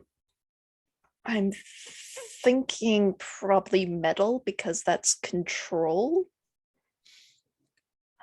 Perfect. That is a 5. So first of all, mark metal. Mm-hmm. And then you will see, step out from the shadows behind him, you will see Perfect Cloud, who kind of looks at you and looks away. Like clearly he's embarrassed to see you there, and embarrassed to see you there in front of Righteous Jade. And like, what do we see on screen to know that this was not pleasant for you? I did say earlier that I looked like terror, but like my face just goes like red as like I'm in here, and I imagine like several people are looking at us because, well, for one, the boat is in rough shape and like we just came in. 2, the host is here, and like like he has addressed me directly. And 3, I have a mop. Yes. And here's the worst part is he doesn't let go of your hand, and he draws you down onto the dock with him. And he says, he's kind of looking around, keeps a hold of your hand, says, someone perhaps help and take this young person's mop. And someone comes up to take the mop from you very carefully, as if it's an honored thing. Please come with me. We will go in and we'll get you changed out of those clothes. Certainly the smell of smoke, you wouldn't want to stay in that. No. Yep. Yeah. And like I'm Excellent. just like stuttering, and like I want to like crawl under a rock right now. But he doesn't let you. His hand keeps you here in the middle of things. You're not sure whether it's malice or just politeness or what, but he does. We'll come back to you two in a moment. You will come up to the shore. Do you go up to the dock, or do you come up a little ways away over by the sort of the shoreline of the island? I swam to a place where I was sure nobody would see me coming straight out of the water. Okay. And I think seeing Lou behind me, I will hide behind the tree. Okay. Do you think do you think this is a hiding that Lou can't see you, or do you think Lou spots you kind of going behind the tree? Absolutely, he's seen me. Yeah. And I think we even see a couple of blossoms or petal of blossoms falling, just to show the romantic aspect. Absolutely. And of course, they fall in your wet hair and stick there. Yeah. Oh yes. Lou, you come out of the water, and Lou, like, something must be wrong, because she like immediately goes in and rushes behind a tree. Okay, I have one short question. Yeah. Do I mark elements when I miss a roll? Only if I tell you to. Okay, cool. Yeah. Good. I was just wondering. I'm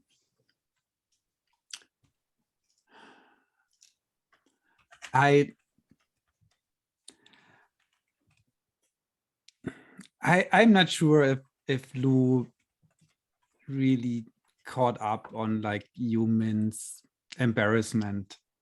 I think naive how he is, he has this pin for her hair, and I need to deliver this. I mean, it's just important to give it to her. So I think. Don't come any closer.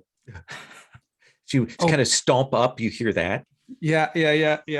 And I freeze, and I would say, I'm sorry. I didn't want to impose anything. I just found this when it was sinking to the ground of the river, and I thought it's yours, and I wanted to give it back. And I think I hold it out like in both of my hands for you to take it. And a hand comes around the tree and grabs it. Thank you so much. But and you hear that my voice is getting thinner and thinner, and I might be sobbing. And I said, but please leave me alone. No one can see me like this. This is just too embarrassing.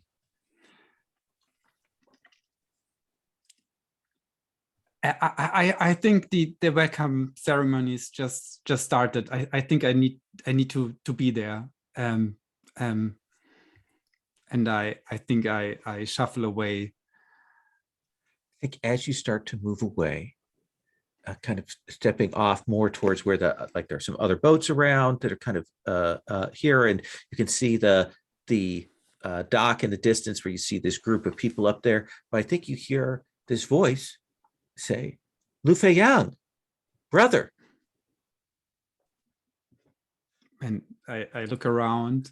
And you will see your elder sibling, Sapphire Ghost, come gliding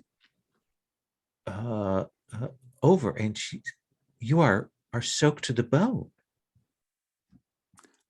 There was an accident at the barge. I thought I had to, rescue someone, but I mean, the person I tried to rescue was perfectly fine rescuing herself. So what are you doing here? Why are you here? Did father send you again?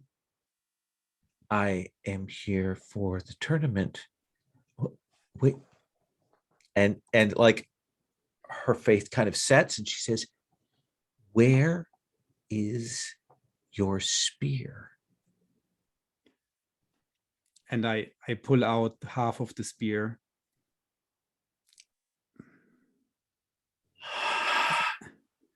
I just need a new shaft. It shouldn't be a problem, right? I mean, I can repair it. I know I can. All right, come with us. Where is the other person, the person that you're following? I lost her. And she'll come and take your elbow, and let's get you cleaned up and get you a new weapon before anyone sees. Thank you, sister. And I look around over my shoulder towards this tree Yumin is hiding behind. Absolutely. Wow, Yumin, there is the object of your revenge. Sister to Lu Fei Yang. She appears out. There's no one else around except her brother, but you're soaking wet. What are you just staring hatefully at her? Absolutely, because even though, I mean, I've been taught the way of righteousness, and I just can't show up disgraceful like I am right now. That would do dishonor to my clan. Absolutely. So they will head off, sister, taking him in to get cleaned up, and now you have to kind of find your way in, find a place to get clean clothes, dry off, and get cleaned.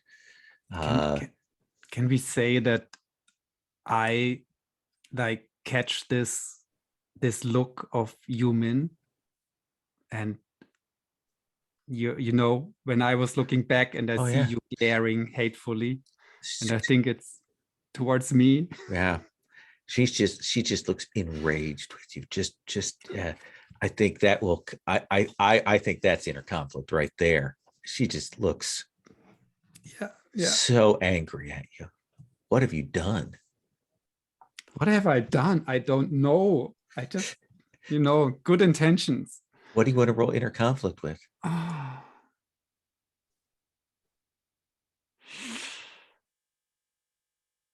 Somehow I feel perhaps awareness or wisdom, awareness to recognize it was not directed towards me, or wisdom to deal with it. It's one or the other. That seems fair. -1. Yeah.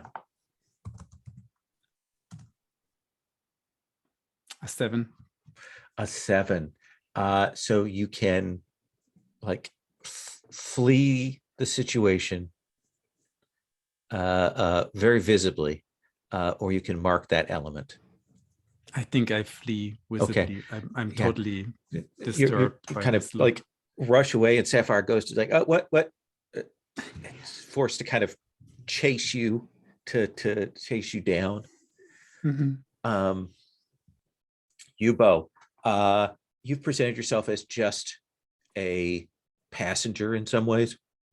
So this entourage of wuxia people and the host will kind of move away, drawing Ren Jin with them, and one of the rebel fishermen will come down off the boat and will say, "Are you all right, Master?" Yes, so I'm going to take off my disguise just so everybody in the audience knows who I am. And now I'm going to talk to the rebels and say, did you get the assassin fishing out of the water? What I'd like to do is I'd like to try to, if he's still available. It is a study roll to see Yeah, where exactly. we're at. Yeah. And just so I have a sense of the fiction, is the study roll the assumption that I'm looking for this assassin, or I'm trying to get information about the assassin? Well, based on the study roll, we'll see like if you're able to talk to him, or what kind of answer we'll figure out based on that. Got it. Okay. So I would say this is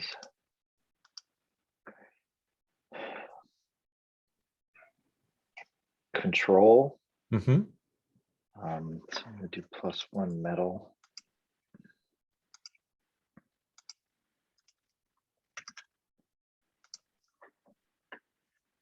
Eight. At 8, so you have 1 hold. What is it that you want to know? So what I really want to know, I'm assuming this assassin knows who killed my who killed my my master's clan, and that they're here. So I want to know who is my enemy here. I think that you will shake this person, and there'll be that thing, and I think this assassins will before they bite down on their poison, they will say, the Southern Springs clan will have you and your and will pass away.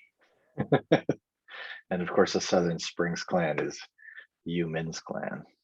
And suddenly, you have a flashback to Master Min, the 11th elder, kind of flash to him, having seen him in the past, and maybe that image of him kind of burns itself in your mind. Does that seem fair? Great. So we're going to kind of cut forward a little bit here. The great big tournament grounds, there are various wuxia who are around and about celebrating. The tournament is both a martial tournament, but there are also essentially contests of skill and so on.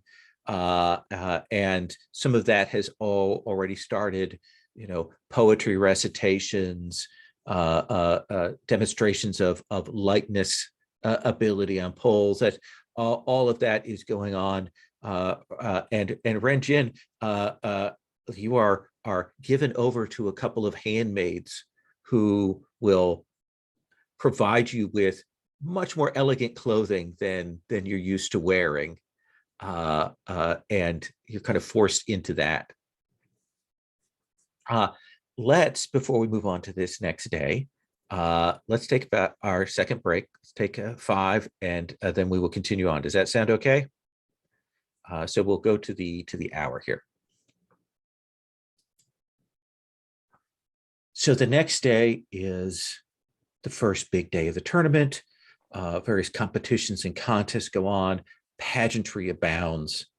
And let me ask each of you in turn. Renjin, do you compete? And if so, what do you compete in?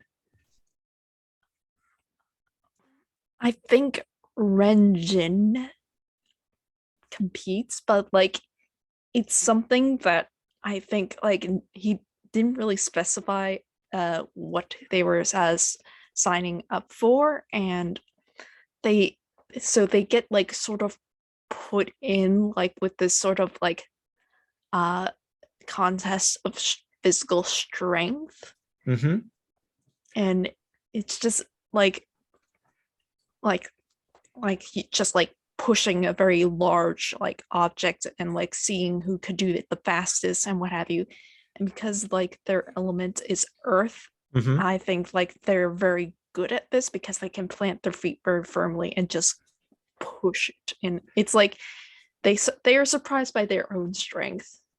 Yeah, and there are certainly, you know, of course, because it's a drama, we have the bigger sort of muscle bound characters who are pushing, and then you channel your inner strength. And do you think you do pretty well? I think so. Okay, and you will definitely see, definitely catch the eye of Righteous Jade, who seems to be watching you with some attention. And maybe even you will see Perfect Cloud, who seems to maybe be a friend of him, also kind of watching you, like struck by your poise and skill. Yubo, you said you're going to compete. What do you want to compete in sword play? Do you want to compete in some other contest? What would you like? So Yubo's still trying to figure out who from the Southern Springs clan is attacking, and if they are competing, so that he can find a way to hurt this person.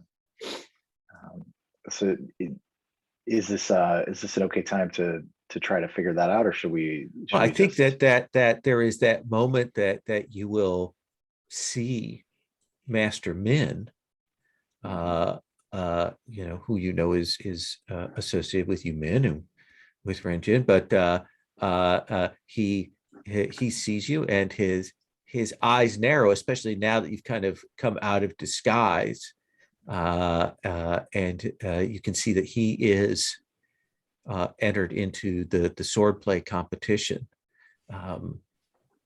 So I assume you will, enter the swordplay. Yes, with your battered old sword. Mm-hmm. How do you do that first day against these first comers? Against the first comers, there are going to be a few waves of people, I assume. Yeah, it's just kind of narrating what your first day like approach looks like. Yeah, I would say that I'm very, very skilled, and so I surprise people in terms of the initial set. And as you know, as I get to harder and harder competitors, it gets to be much more difficult. But the very first set of people, it's I breeze through them. Yeah, and definitely we will see Master Min watching, observing all of your competitions there. And I think we would probably also see Crystal Yiling and Son of Stone and Wrath are both there watching you. And she's always there, or they're always there. Sapphire Ghost is always in the background in all of these scenes, watching everything. And if I'm being watched by them, I'd be happy to roll an inner conflict. I mean, I if you want to, yeah. This kind of this is kind of a check of whether your concentration breaks when this happens. Is she paying more attention to him than she's paying to me? That was my thought. Well, yeah, we'll see what the inner conflict looks like, won't we? Yeah. And so I need to use an element here as well. Anything but your style element. I'm going to do fire because it's passion. It's a -1. Yeah. It was meant to be. I got a 10 even with the -1. Even with a -1, I think you will hold yourself together. Like you're watching to see if there are any signs that Yiling is observing Son of Stone's Wrath more than you, but you can't quite pick it out. And then you realize that you have to focus. You're a swords person. This is your expertise. You need to keep your concentration. You will turn back to the tournament and make that the center of your moment. Thank you. Perfect. You Min, what are you competing in this first day? Are you, is it swordplay? Is it something else? I should represent my clan with its legendary sword fighting skills. Because legend has it that Master Min the 11th elder only draws his sword whenever like the nation or the clan is in danger. So he does not participate in any like he does not show off his skills publicly without a need to do so.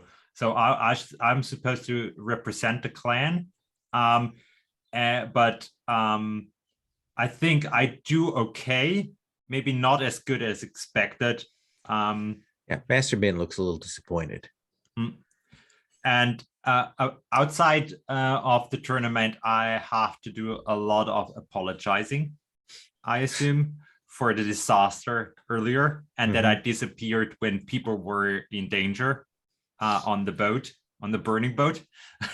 So yeah, I'm quite submissive whenever, especially whenever Master Min is around. Yeah. He definitely is watching. You can tell there's something occupying his attention. He is not nearly as, like, he would be a lot more vocal with his disappointment with you. So something is clearly on his mind. Lu Fei Yang, what about you? Do you compete? Of course, I was sent here to compete and to learn. And what does that look like? Are you competing in the contests of weapons? Are you demonstrating your lightness or some other skill, or what are you competing in? I think it's weapons. Okay. Your elder sibling has gotten you fresh clothing and gotten you a new spear. And how do you do?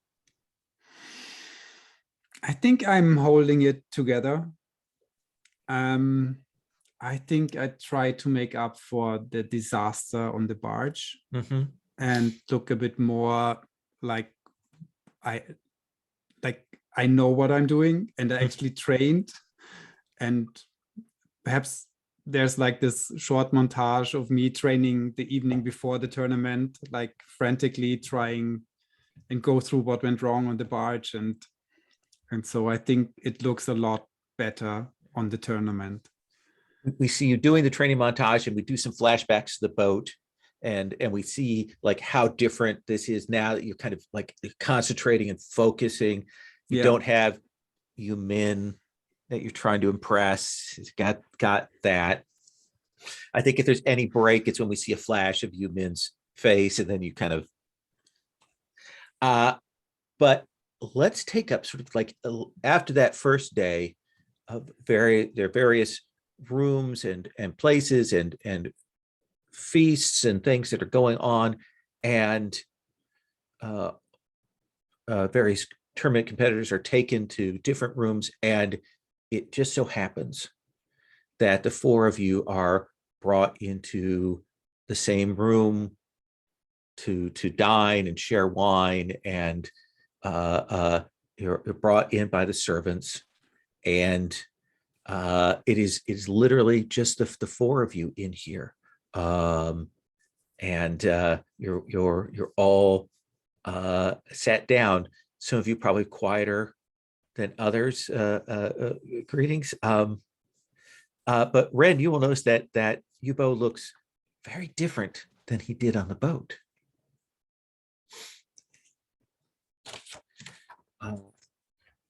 So there's silence for a while, and then Ren, what do you say?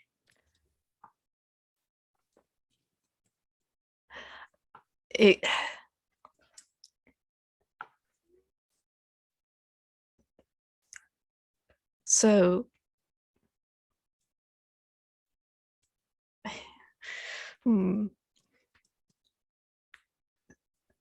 Is it like that kind of uncertainty? Like yeah, you're not sure what to say? It's a bit of uncertainty because one of my agendas is to conceal my truth. So And I think I would have noticed Master Yin looking a little bit distracted, and I'm not sure whether or not he was distracted by one, me, or two, by someone else that I don't know about or what have you.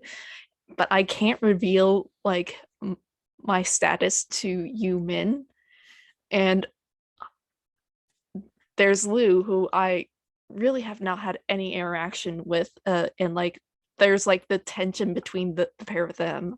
And then there's Yubo, who's just, I guess, like in a similar situation as me, as we're just like kind of third wheeling it currently. So I'm just like, I look at like Min, then I look at you, Lou, and then I finally set my eyes on Yubo. So you're competing with those swords? Yes, these swords have taken me to where I am now. There's no reason to change at this point. Are you certain that they won't fall apart on you? I don't know anything about swords.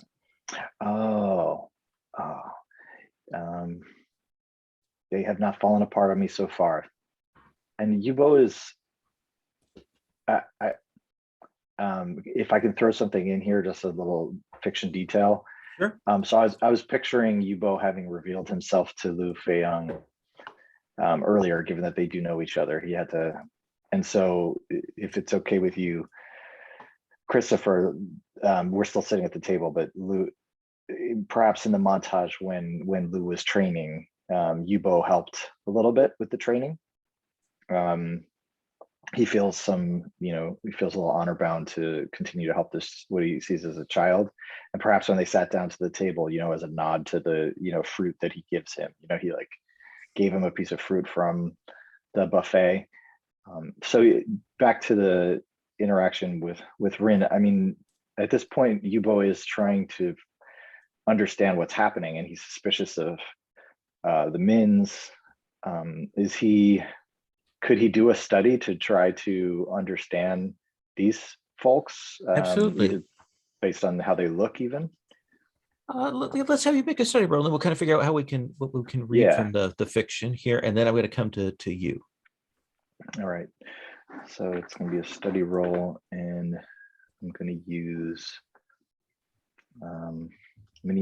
awareness and wisdom. So it's water 8. So you have one hold. What is it that you want to know?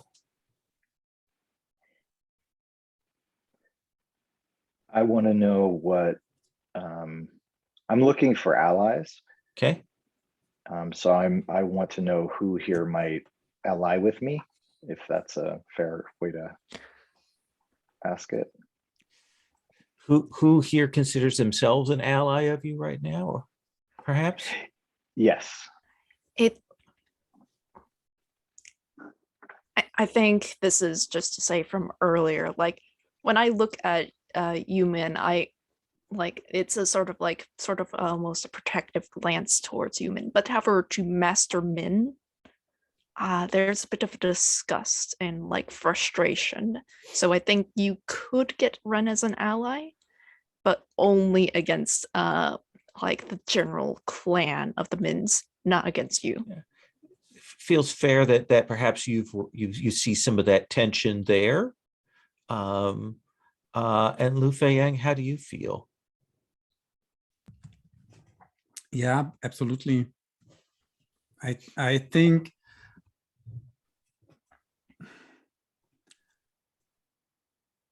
when we look back to this reveal, or when Yubo revealed himself to Lu Feiyang, that probably he didn't believe it at first, but then I think that like person he is, he will accept the truth, and he will see the connections, and he will see everything in his past that actually shows him that the Yubo is right. So he will be an ally to Yubo. So we kind of got that set. got that sort of allies thing. It's sitting around here, you men, like, what are you saying? What are you feeling here amongst this group? You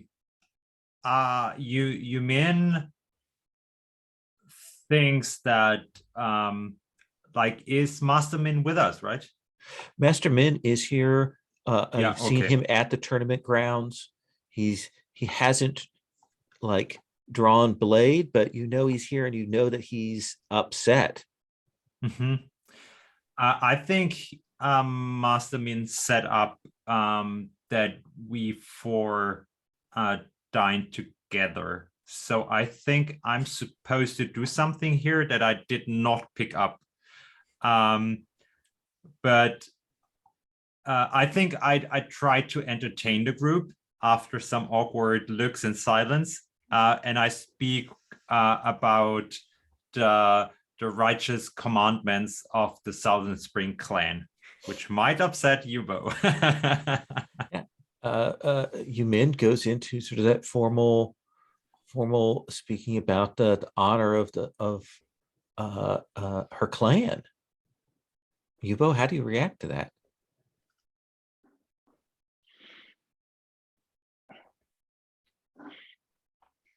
I'm trying to remember. What does Yubo know about Yumin? Nothing, right? I think that we've established that while you know that Lu Feiyang is secretly the child of the exiled family, I don't think you realize that Yumin is connected. And I'm sorry, but Lu Feiyang is part of which family now? So Lu Feiyang is the child, the sort of the kidnapped hostage child of the person you've been sworn to protect. I don't think you realize how like the connection between you and Lu of a sort of desire and unrequited, or at least unspoken love. Lu Feiyang is not associated with the Southern Springs clan, though, directly, other than, okay. Correct. That's what yes, so, I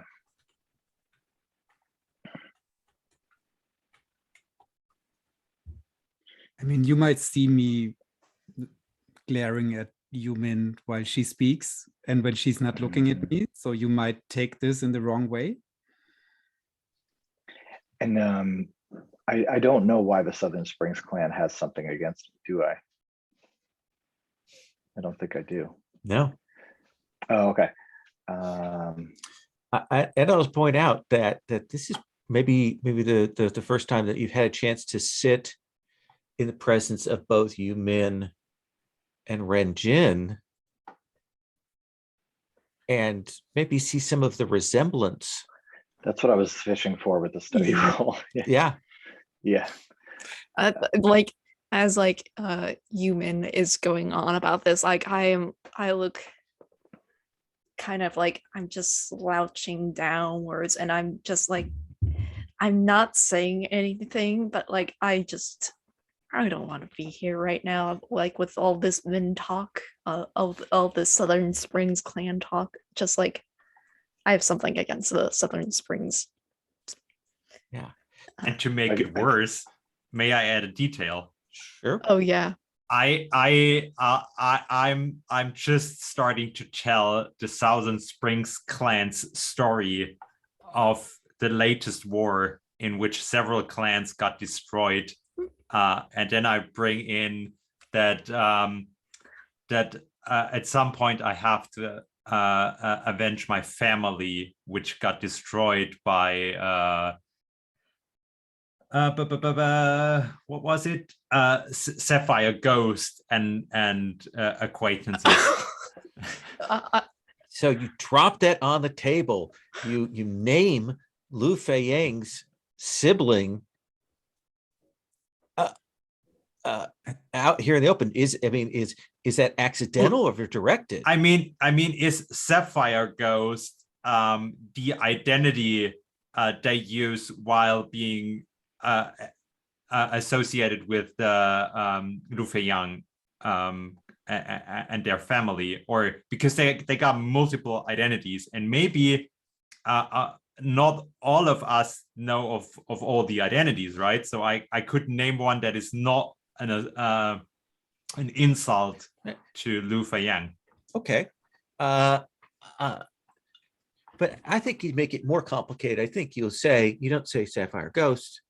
Okay. You say this other name that Lu Feiyang, I think you recognize as one of your siblings, like other identities. Oh, yes. Ooh. And what do you do? And Min has been telling this long story. It doesn't seem to have gone down well, particularly with Ren Jin or Yubo. But then at some point, just, you hear Yumin, and of course, this person was involved and says this other identity of your sister.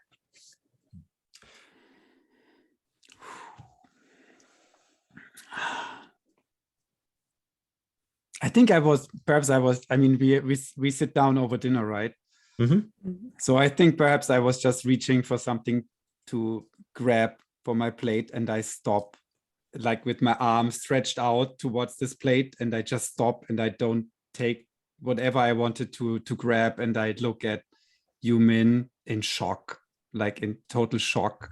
Perhaps my mouth bit open, my jaw dropped, and I don't even know what to say. I just look terrified, and yeah, I don't know what to do. Would you please roll inner conflict? Of course. And I think, I don't know, perhaps it's control. Sure. 2d6. A 4.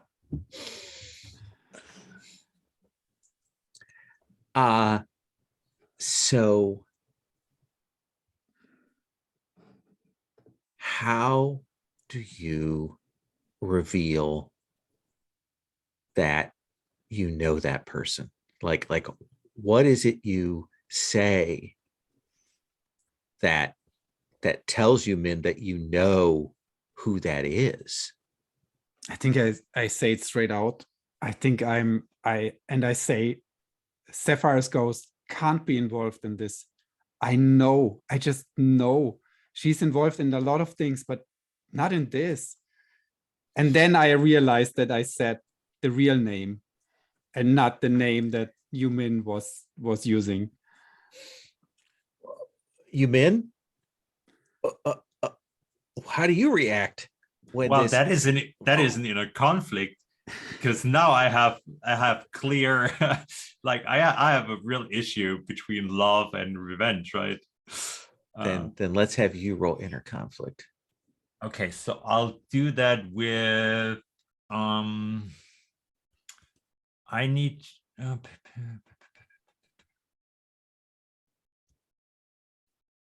yeah, that is also control. That's a -1 again.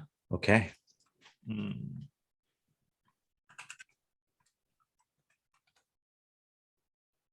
Oh, that's a 3.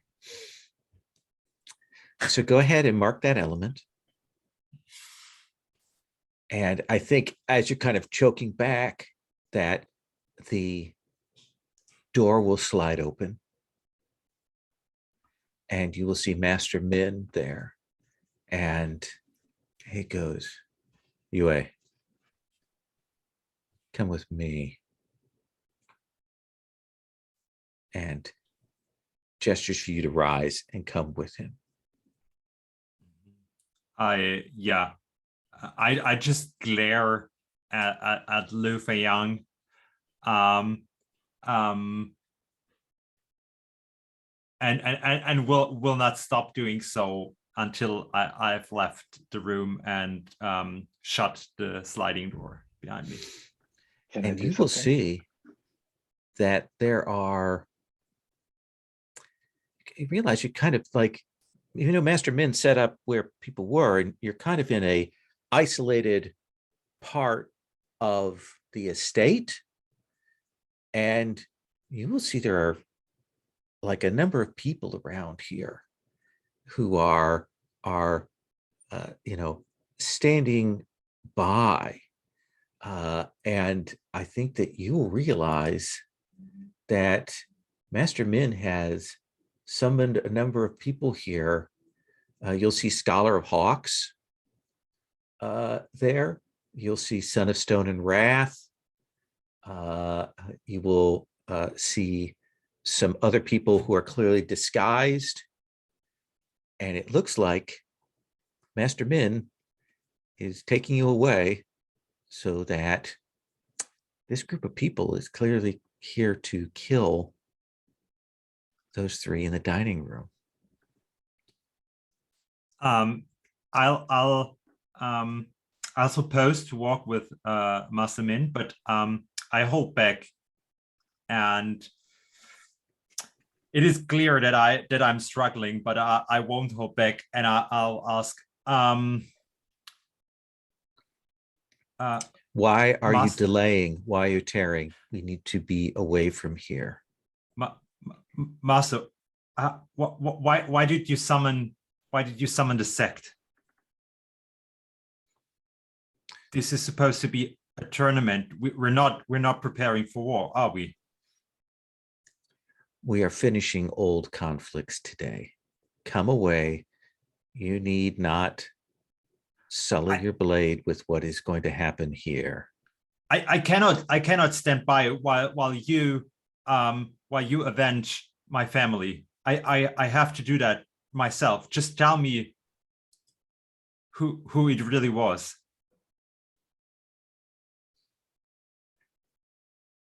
I do not think that you could face him. I think Xiao Yubo is more dangerous and more powerful, even bearing that blade.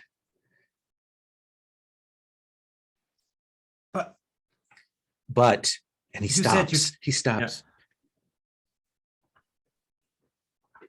But if you wish to join, if you wish to fight him, to avenge your family, I will let you go. How could I not? I would. You trained me. No, I don't. I don't know if I should.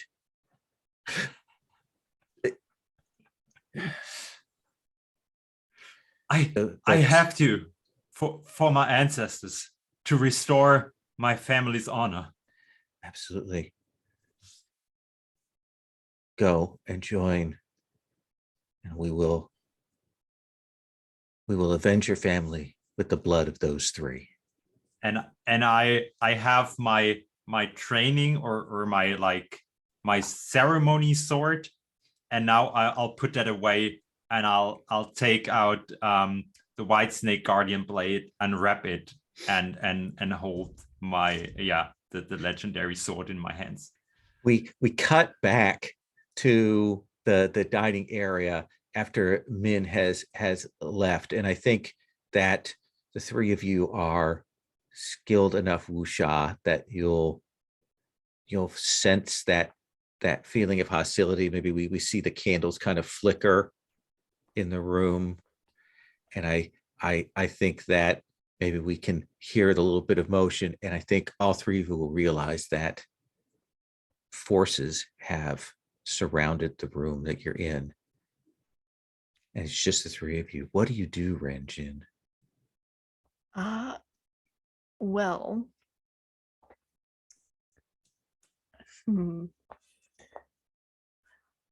I stand up. I know it may seem that I'm a bit of a fool, but honestly, you is in more danger than I am currently. And I imagine like I'm going to leave the room and try to go, but like as I do, like one of the people are like standing behind it, and like as I as like I'm surprised like by this person, even though like I'm kind of like have like my hackles up. I just like just sort of just like in sort of a response of like just instinct, I just like slap them and like I like I'm going to get into a fight apparently. Okay. I think you, Yubo, Lou, you kind of are you're aware of this going on, but then you see Ren stand up and move towards the door and throws it open, even as there are figures, you know, they have the bandanas around their faces already, and the kind of slap. What do you do, Lou? Because it's about to go down.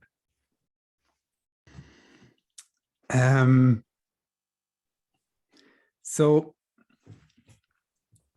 I think I see these silhouettes through these paper walls, and I will take my spear and I will remember the instructions from the night before from Yubo when we were training. And I will use my piercing spear technique to try and like impale this person behind the paper wall.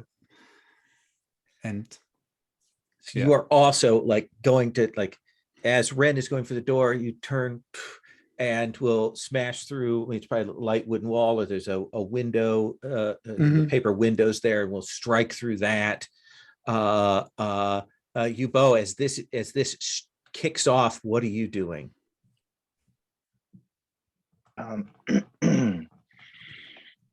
So I'm gonna say family fights are always the worst. Don't you realize who Ren Jin is? Ooh. Oh no. Well, you isn't here anymore. You is off scene. So okay. but it's right now, So I it's won't say Ren that. and Lou are there. Yes. What am I doing? Okay, so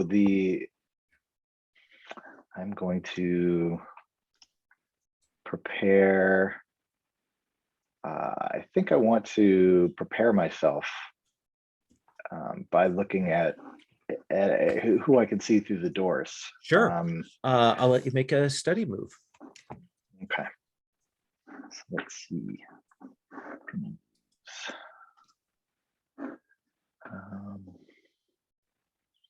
I use Earth, which is focus, which is 0 modifier. Okay.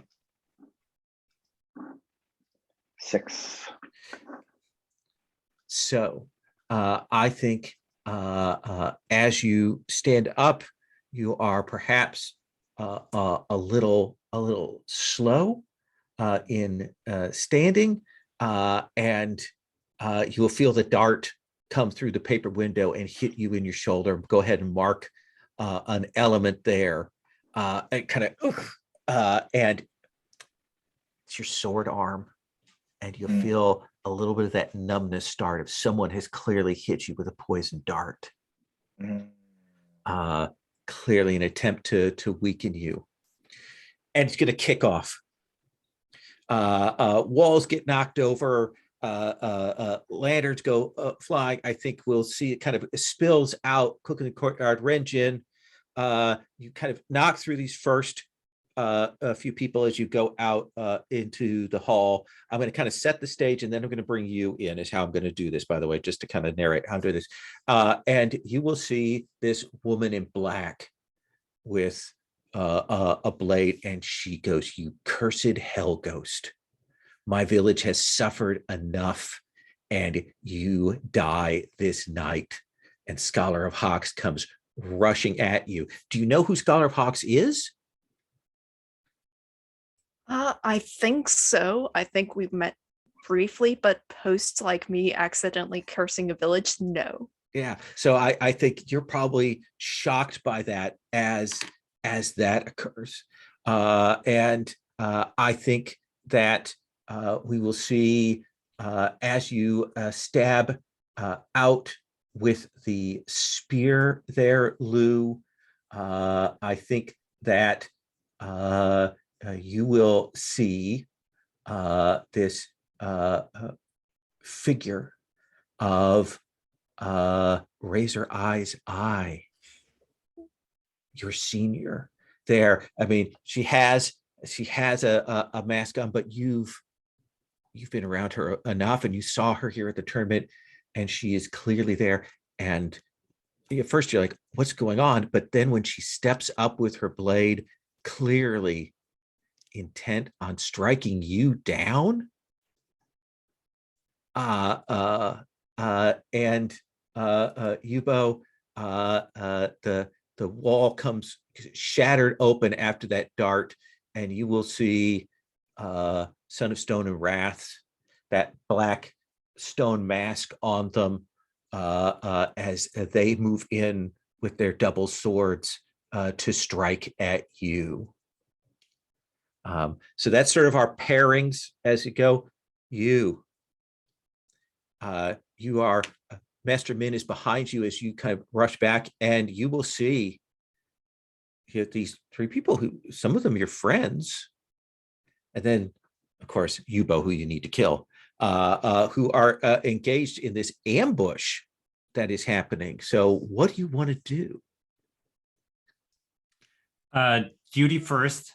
That's the way I've been taught and brought up. I'll just rush in and straight and attack Yubo. Okay.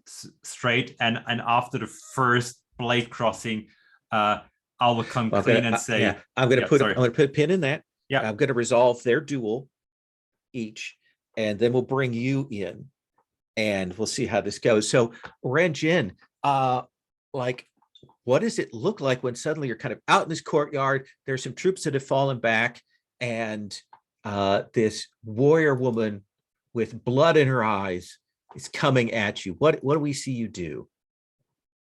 Well, we're out in this courtyard, and there's like, I imagine, some plants and stuff, and some like little pots and whatever, and I'm just going to pick up a pot and place it on her head. All right. So is your intent to throw her off, or is this how you duel? This is how I duel. Okay. It's very strange. It's unorthodox. Technically speaking, I cannot like kill any people. Mm-hmm. Just base. So that's why I'm going with the pot. Perfect. So this is the first time you fought her. You go +1 forward. Yeah. So let's have you roll with your style element. Okay, that's 5. Let's do it. That is an 8 total. That is an 8. So kind of going back, she's trying to be more fancy about this, and you are got this pot, so you have a choice. You can win at a cost, you can lose and mark XP, or you can deadlock and either reveal a detail or ask a question. I think we're gonna deadlock. Okay. So yeah, what does that look like? Like, how is it that you do, like, you get the pot, you smash it over her head, but like, how do you lock up? Like, she has a blade, yes? Yes. Okay. She's swinging, and like I like try to get it over her head, but like it doesn't, like I keep on missing, and like eventually the pot and the blade just clash, and the pot like shatters, and like I'm unarmed, but like that doesn't mean I'm still undangerous, and so I'm just like trying to dodge, and I'm like, oh, why here? Why now? And she says, Master Min has summoned us here. He told us that you would be here, and now we will bring this to an end. Does that seem like a fair answer? That seems like a fair answer. Okay. Lu Feiyang, you are engaged in this battle with someone you consider your superior. What does that look like? What do you do? Can we perhaps establish that when I only saw the shadow, that I perhaps graze them with the tip of my Oh, spear. absolutely. Like that cut across the Mhm. cheek strategically, a little bit of blood has come down. Yeah. And then when the door opens and I see my master standing there, I will like be totally confused and I will be like, Master Razor Eyes Eye, what did I do? I didn't want to hurt you. Why are you here? What is going on? She says, "It is not your fault, but you are a dangerous wild card that must be dealt with today."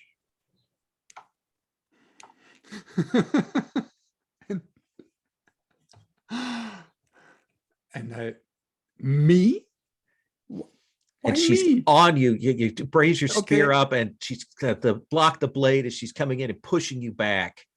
Yeah, and I will ask all these questions why she's fighting me, and I will defend like, and yeah. So is your intent not to actually fight her, but to kind of just keep yourself steady? Or do you want to actually, I mean, do you duel her? I think it's gonna take a bit. Okay. So I think in the end I will duel her, yes. And I think there's like this flashback again to the night before when I was training with Yubo. And I think he perhaps showed me some things that I might be useful when basically fighting against my own style. Yeah. To show me a few tricks and a few I don't know whatever little things that I could use if something like this ever happens. Let's have you roll. So I try to do this, use my move here. Perfect. Basically.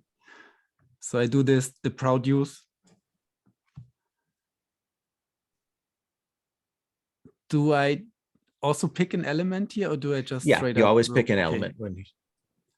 So I think this could be creativity. Sure.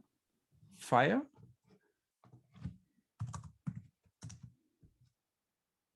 A 10.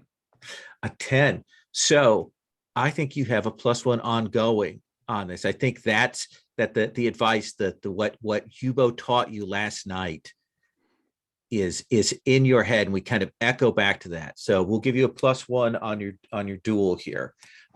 Let's resolve it.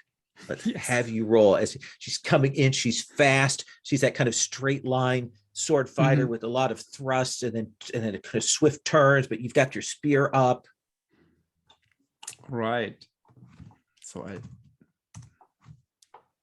an 11. An 11.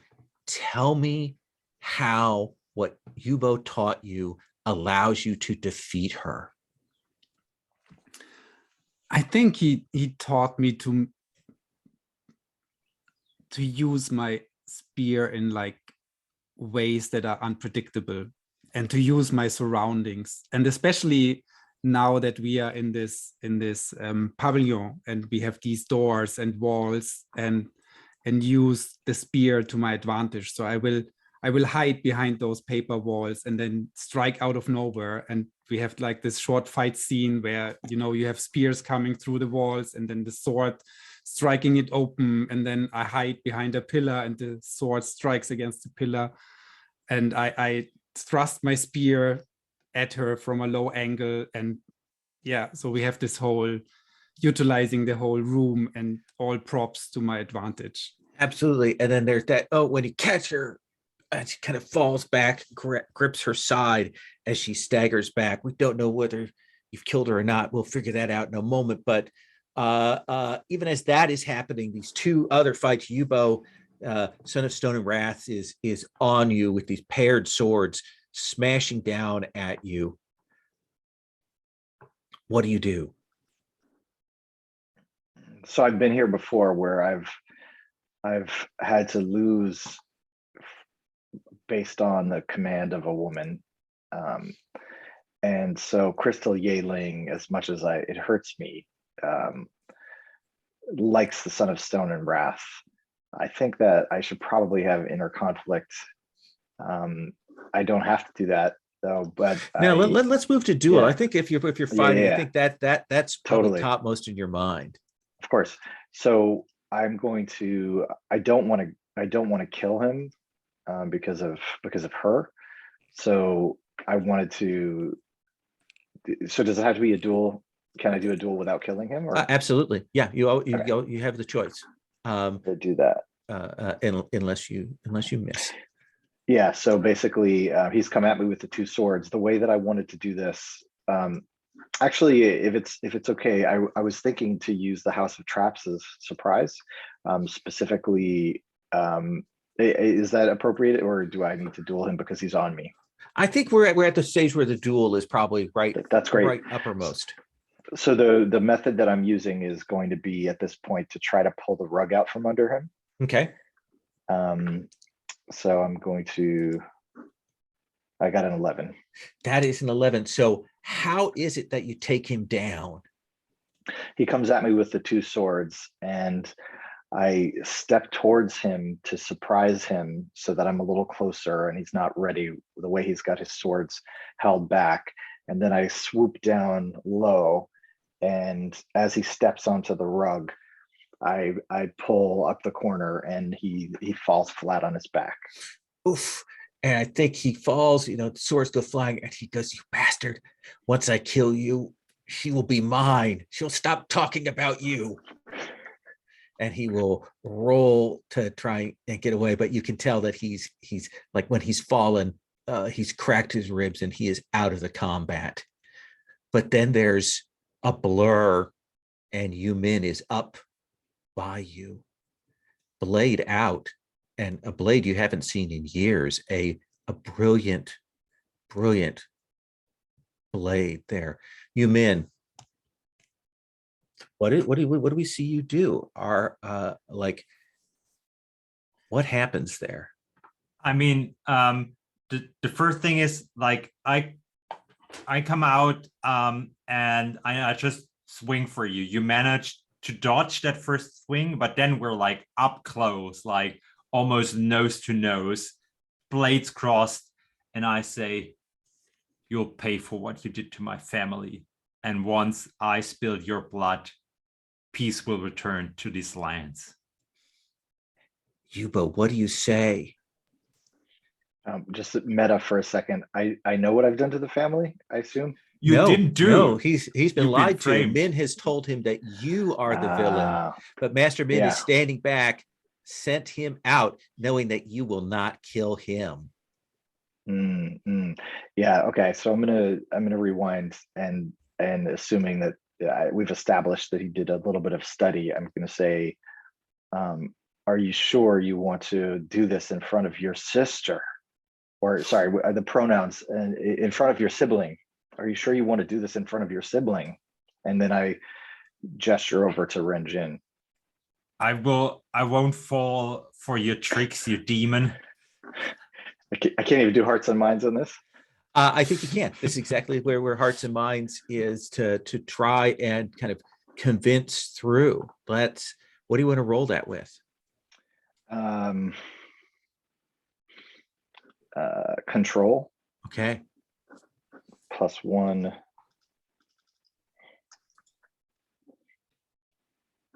Nine. Now, you can burn a bond to give yourself a +1 on this roll after you roll if you want. If you want to get yourself to that 10+. I'm going to burn the bond with, I set one with Crystal Yeling, assuming that was appropriate. Yeah, absolutely. Yeah, I'm going to burn that bond. Okay. So it's your choice, Yumin. They've told you something. They've said it. Like, is it something that you believe, that you suddenly, like, is there something that, like, in what they're saying that catches you, or is it just that you are mindless in this? I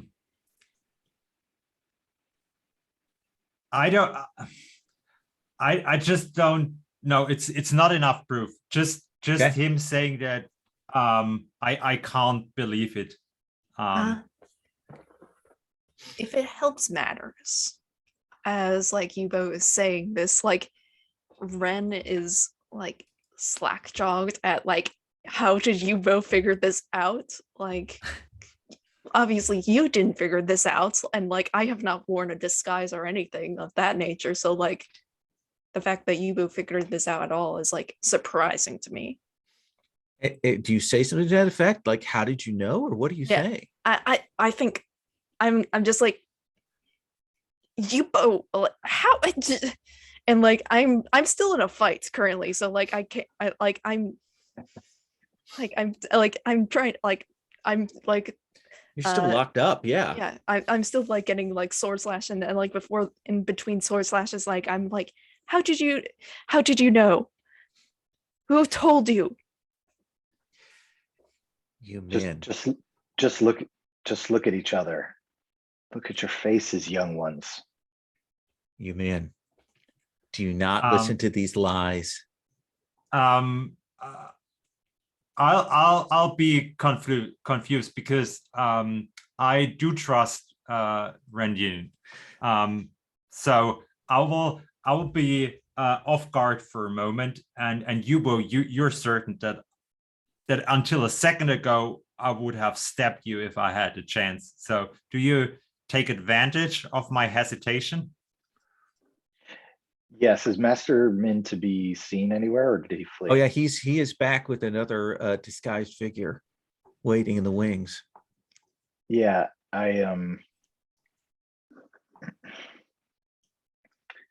You break off to face him?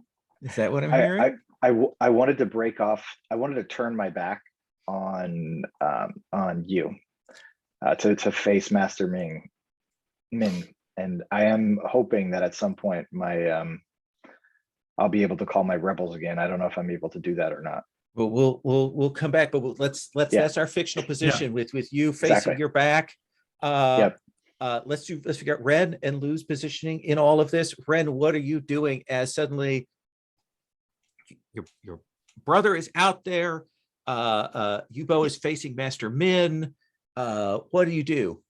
Well, currently I am in a duel, like it's Yeah. like, and kind of like, and I need to like just finish this. And so as from earlier where I planted my feet into the ground, I'm doing so again, and I'm going to literally try to tackle my opponent into the ground. Perfect. Let's have you roll. That's 8 plus 2, that's a 10. How do you drop her? Like, what is it that allows you to take out Scholar of Hawks? As she slices across, trying to like cut me, because the way I've been dodging before is just jumping backwards rather than actually dodging under the blade. But this time I'm dodging under the blade, and I go and grab her by the waist, and I just slam her down into the ground. Take her out finally, and you're still calling to your brother in the midst of this, but you've dropped her, knocked her. Do you show her mercy? Of course, I can't do anything but show her mercy. She cries out, "It's not pretty, but she is out." Lou, what are you doing? You see Master Min facing Yubo. You see this other figure, this woman in a mask beside him. You see you, like, has already attacked Yubo, and could strike him down. You're not sure where that's going to go. What do you do?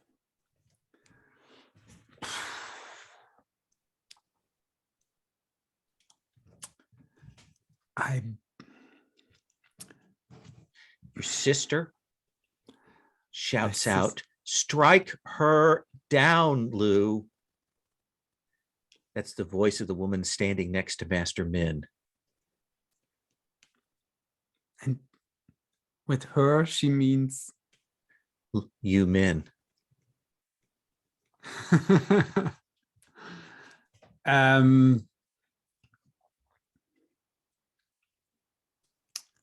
So I will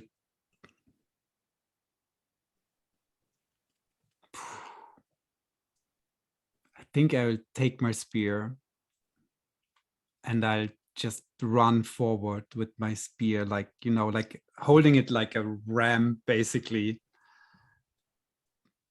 And I think from the angle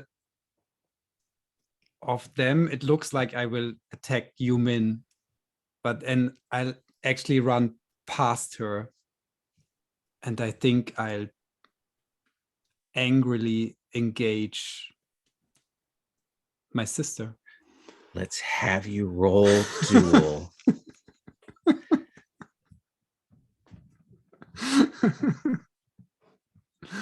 Oh God. An 8. That is an 8. So on an 8, she is your scale. You can win at a cost, lose, or deadlock.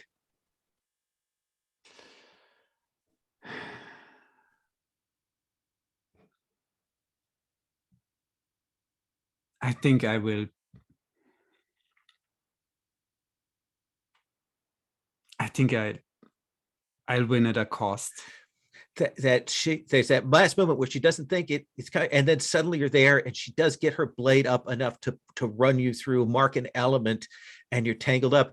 You're still trying to process this whole thing with Yubo and your sibling, and then suddenly you hear Sapphire Ghost's voice, and you look over, you see Lou come out of nowhere, shoot past, and run her through.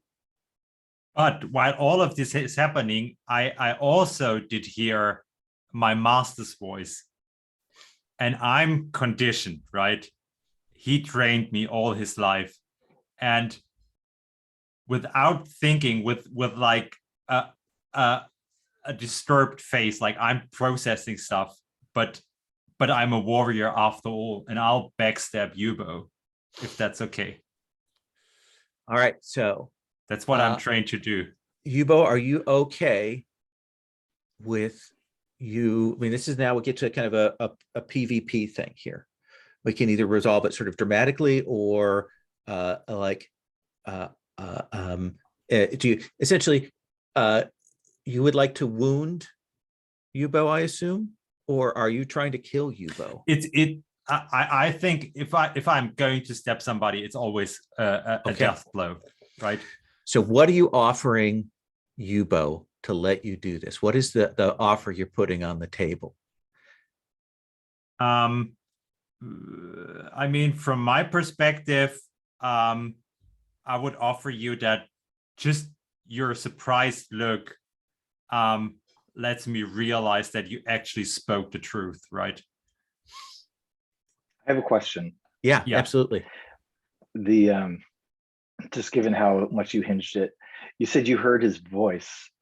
Mm-hmm. So that's I think you're inventing that part of the fiction. That wasn't something that happened, right? Which is fine with me. My master gave somebody some sort of command. I think we can reasonably say that in the fiction that he's calling. Let's do that. Yeah. Yes. So let's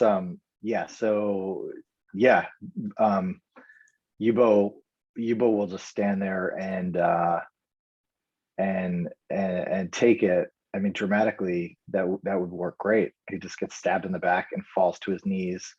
And similarly to so I guess the question I have, is there any chance, if it's a death blow, is there any way for it to not be a death blow? Or absolutely. Death blow?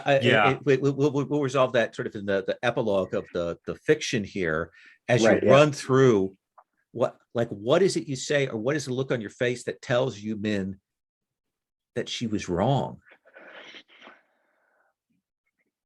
What is it you do, Yubo? So I think Yubo looks down at the sword, and is it a sword? It's a sword, right? It's the snake sword. Yeah. And says, "Oh, young one, let me help you," and tries to pull it out for you. Kind of falls down to the ground. You look up and you realize that Sapphire Ghost was there with your master, working alongside him.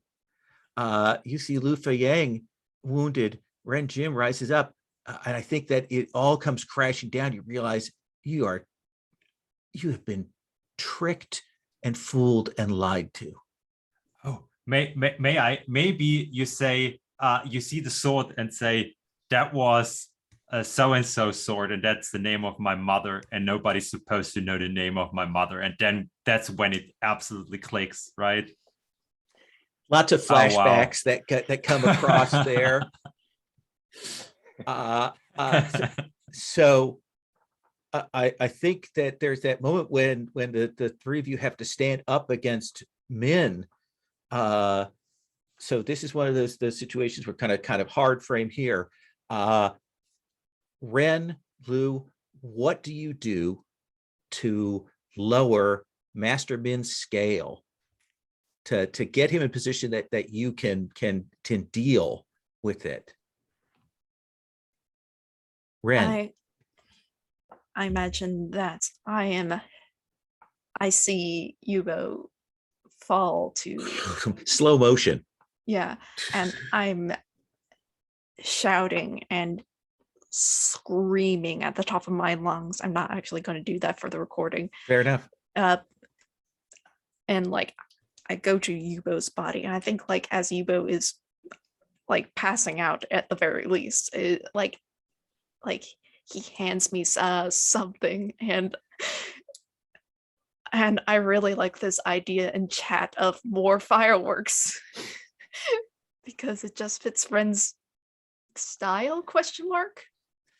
So like Yubo has some kind of you have some kind of trigger that you can't quite finish. Is it okay? The Ren kind of sets off this trap. Yes, exactly. Yeah, the trap could either be a light that something that needs to be cut, or they just light it themselves. Yes. Yeah, and I think we'll see that flash of the fireworks from below, and Master Min will step back. Lou, how do you help? How do you lower the scale? What do you do to give you that one shot?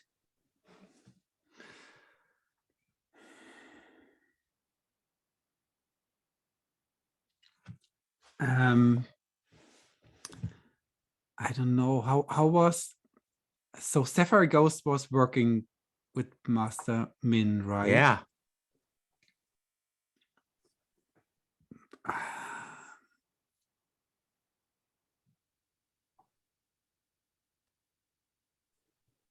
I think I will. I don't know. Sorry, I'm blanking. No, that's okay. You're there. Your sister is cursing you. You know that Master Min is behind this. The fireworks are going off. Master Min is responsible for Yubo, falling, laying on the ground. Ren Jin is crying out. What do you do?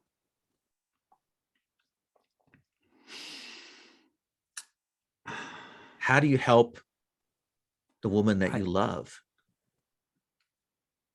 I think I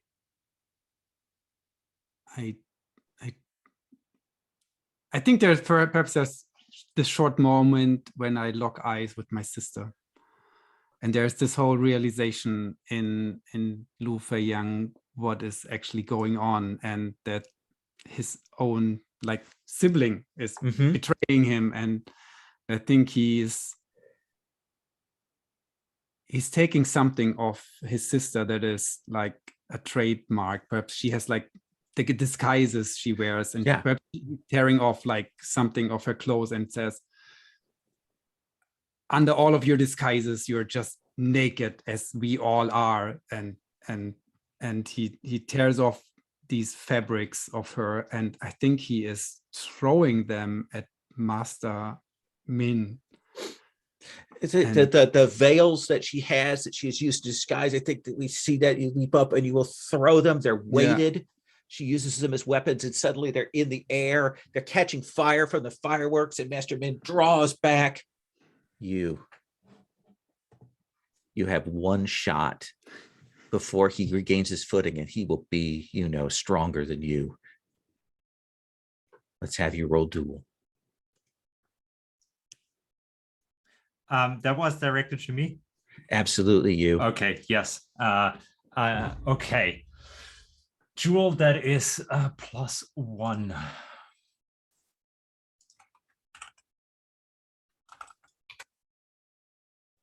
That is an 8. That is an 8. What is But yes, you have some bonds to burn? yeah, I do have a bond with Sapphire Ghost, which turns out is not Sapphire Ghost, but Yubo, whom I've just killed, and it's also Renjin, and I think I do it for the all of us, and not just for myself anymore. This is greater than me. You leap through, and we see that blade that we just saw a moment ago, still running with Yubo's blood, run through Master Min. And cry back. The sword extends as he falls back away. It stretches out as he staggers backwards, and then there's that sound as it back into your hand, and he crashes to the ground. Lu Feiyang, what is your epilogue? Either in the immediate aftermath or down the road somewhere. We're going to save Yubo's after the epilogue for the last. What is your epilogue, Lu Feiyang? I think there must be like a reunion, right, with my family. So I think we see Lu Feiyang perhaps with Yubo when he brings him to like his family. I think there's this shot of his father is still living, right? Did I get this right? Yes, I've been protecting him. Yeah, so this is the question. We actually need to go to Yubo, so we can finish up the scene. Yubo, what is your epilogue? Do you live or do you die? Is Lu Feiyang carrying your body, or is he walking with you? Yubo lives, and a little bit of Kaiser Soze.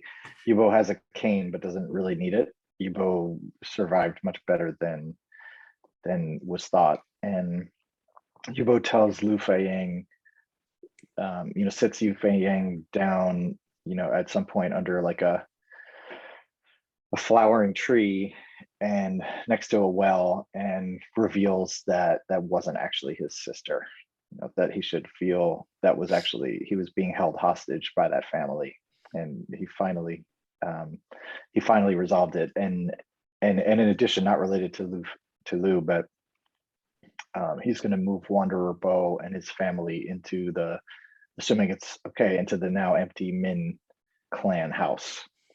Like that. The title. Renjin, what is your epilogue here in the midst of all of these revelations and betrayals? I think with the death of Master Min, a lot of the Min clan is out to the winds, and just I don't go hunting them down. The cycle of bloodshed needs to stop here. It needs to stop now. And I will finally, if it's all right with you, I'll take you home.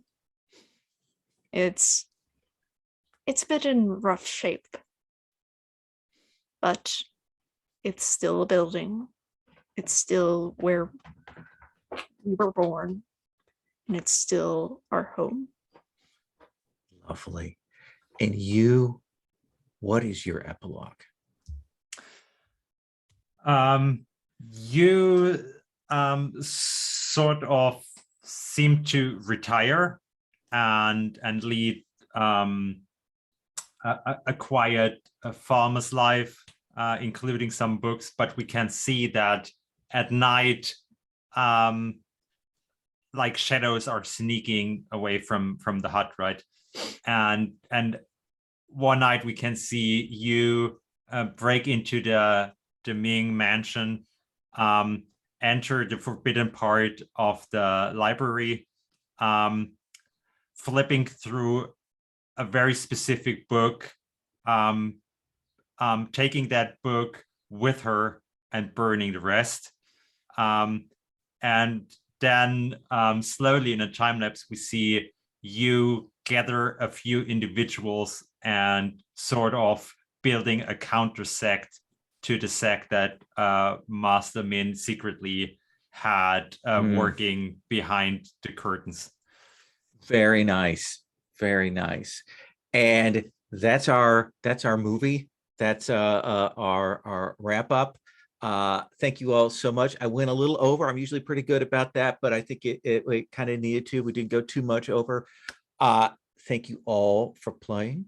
I had a lovely time. I love these characters. I'm glad we were able to get to final conclusion. We'll just do a quick stars if there's things you want to do a shout out to before we stop the recording. Let's go in the order we did there of flashbacks. Christopher, anything you want to say?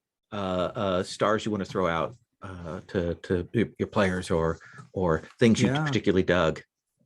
Stars to you, Lowell. I don't know how you do this, managing all of these entanglements, NPCs and whatever. It's amazing. And stars to like everyone else, but like these incredible ideas, entanglements, and this story, and especially this whole crazy setup with also with Lou and sister and secret societies and whatever. I mean, I totally enjoyed it. It was so really, really cool. Yeah. Good. Awesome. Thank you so much. Rooks? Yeah, thank you to Lowell, and great job with the other players, just for us all finding ways to work together. It just made it like so 3-dimensional, 4-dimensional. It's great. Thank you. Good. Chaotic? I gotta give a star just to like everybody just for picking out like the tropes and like the appropriate moments when like secrets are getting revealed, and like it was just so very good. Like I would give a star for Lowell for both writing the system and just for how well you pace things out. Like that was very, very tight. Even if we did go over a little bit of time, I felt like everything got wrapped up at the end. Oh, good. I'm glad you feel that way. And Mario, stars for coming in at the last minute. Very much appreciate. I'm so glad you did that. That made it was delightful. Whenever I got a chance to play Hearts of Wulin, I'm all for it. Yeah, I wouldn't miss a game if I don't have to. Yeah, I love it. Quick stars. Thank you, Rooks, for fireworks idea. Just blew it off from the get-go. That was brilliant. The silver needle, picking up the silver needle, that was a great on point like moment. That is just something people care about a lot in those types of films, I feel. I love the unique fighting style we could see from Renjin. That was flower pots and stuff. That was real cool. That brought a cool nuance to it. Thank you, Lowell, for writing it, for running it. You might know that it's my favorite system. So. Awesome. Thank you. And a shout out, by the way, just I was trying to do this. Joyce Cheng, the author, she wrote all of the cultural material that's in Hearts of Wulin, and if Hearts of Wulin works, it is in great part due to the material that she put together. So I always have to give a shout out to her.